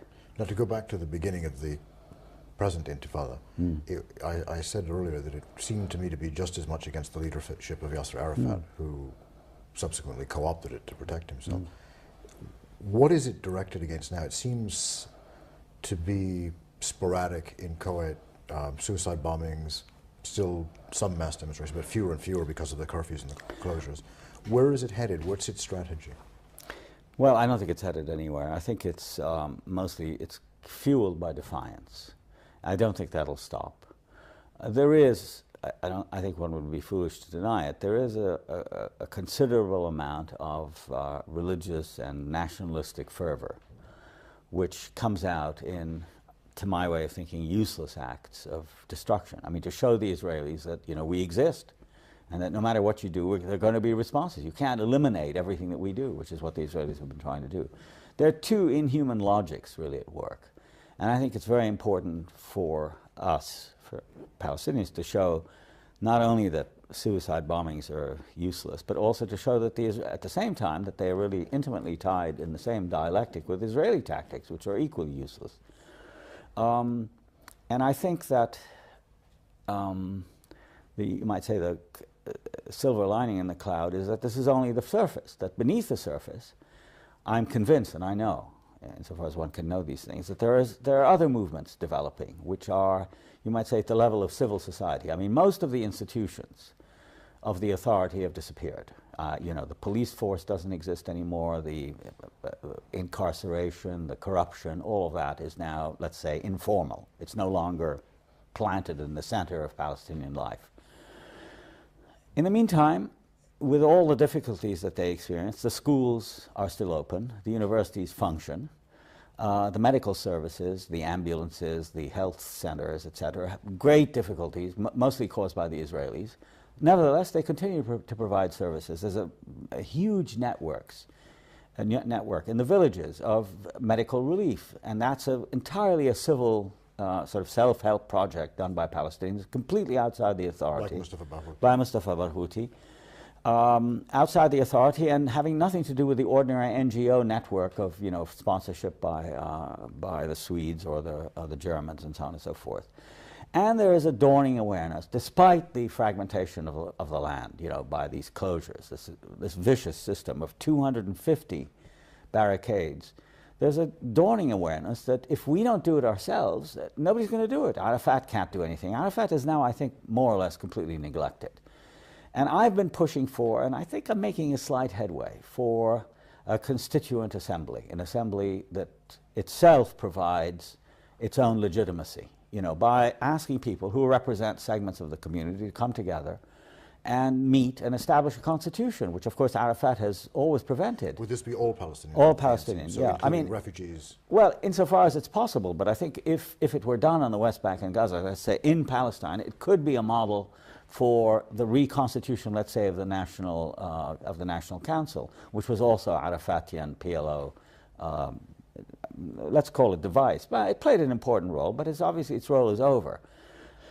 So I think that is the possibility of the future for local Palestinians. And then second, I think there's a dawning awareness that without working with like-minded Israelis, creating like-minded Israelis, we can go nowhere. The Arabs are really hopeless.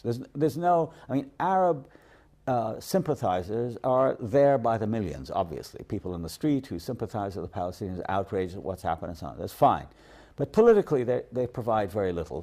Where are the demonstrators now? They got tired, and they were repressed so much at home that they went back to their own problems in Cairo and Amman and Beirut and so on and so forth. So in the end, it's us. It's us and the Israelis. And I've been encouraging, seeking out Israelis. And there I've been very helped, in a completely informal way by my friend Barenboim, who was the only Israeli, quite strikingly, to volunteer his services. Now, he's not an anti-Zionist. He's a very, very visible, incredibly gifted musician who has been all of his life an Israeli. Of course, he's lived abroad. And like many other people, he's disgusted with the occupation and with, he thinks everything went wrong after '67. Fine, that's all you need, is that sense. And quite on his own, he volunteered his services, partly through his friendship with me, to, in '99, play a recital on the West Bank. And he did it. He played in Birzeit University. And it was difficult to convince them, because the only Israelis they had known were the army. And here was this great artist coming to play free, a real concert, not kiddie pieces, before an invited audience, that there was always fear of some extremist throwing something or, causing some problem. But it went very smoothly. And then again, this last spring in March, he went and played a concert in Ramallah organized by Barghouti. And through the mobile phone, you can put people together. And we're thinking of expanding this to include, young musicians and, not specifically political as such, not with a program, like we want a unified state or we want two states or anything like that, but just the idea that there can be a front on symbolical terms, on a symbolical level rather, of people with common interests and destinies working together in ways that open up these completely constricted and completely stalemated antagonistic positions that now exist. I think it can be done. There are organizations like Yesh Gavul, Gush Shalom, Rabbis for Peace, yes. Committee Against Home Demolitions, all Israeli civil society, small but significant. Right. Do you think, though, on the other hand, that they might give Palestinians false hope that all of Israeli society is like this? No, I don't think they can have a dialogue. No, I don't think anybody's fooled. I mean, everybody understands, the overwhelming presence of the army, and when a city like Nablus is invaded by 500 tanks, there's no illusion that Rabbis for Peace or the Committee Against House Demolition represents Israel. No, they're obviously small people. But what is to me deeply significant is how scared the Zionist propaganda is running now. I mean, they're trying to put this anti-colonial struggle, which is what it is, you see, on the level of the Holocaust. I mean, saying that the future and existence of the Jewish people is at stake, not just in Israel, but in the United States. When New York Magazine runs an entire dossier suggesting that there may be another Auschwitz around the corner, and when Nat Hentoff, who's a liberal sort of First Amendment champion,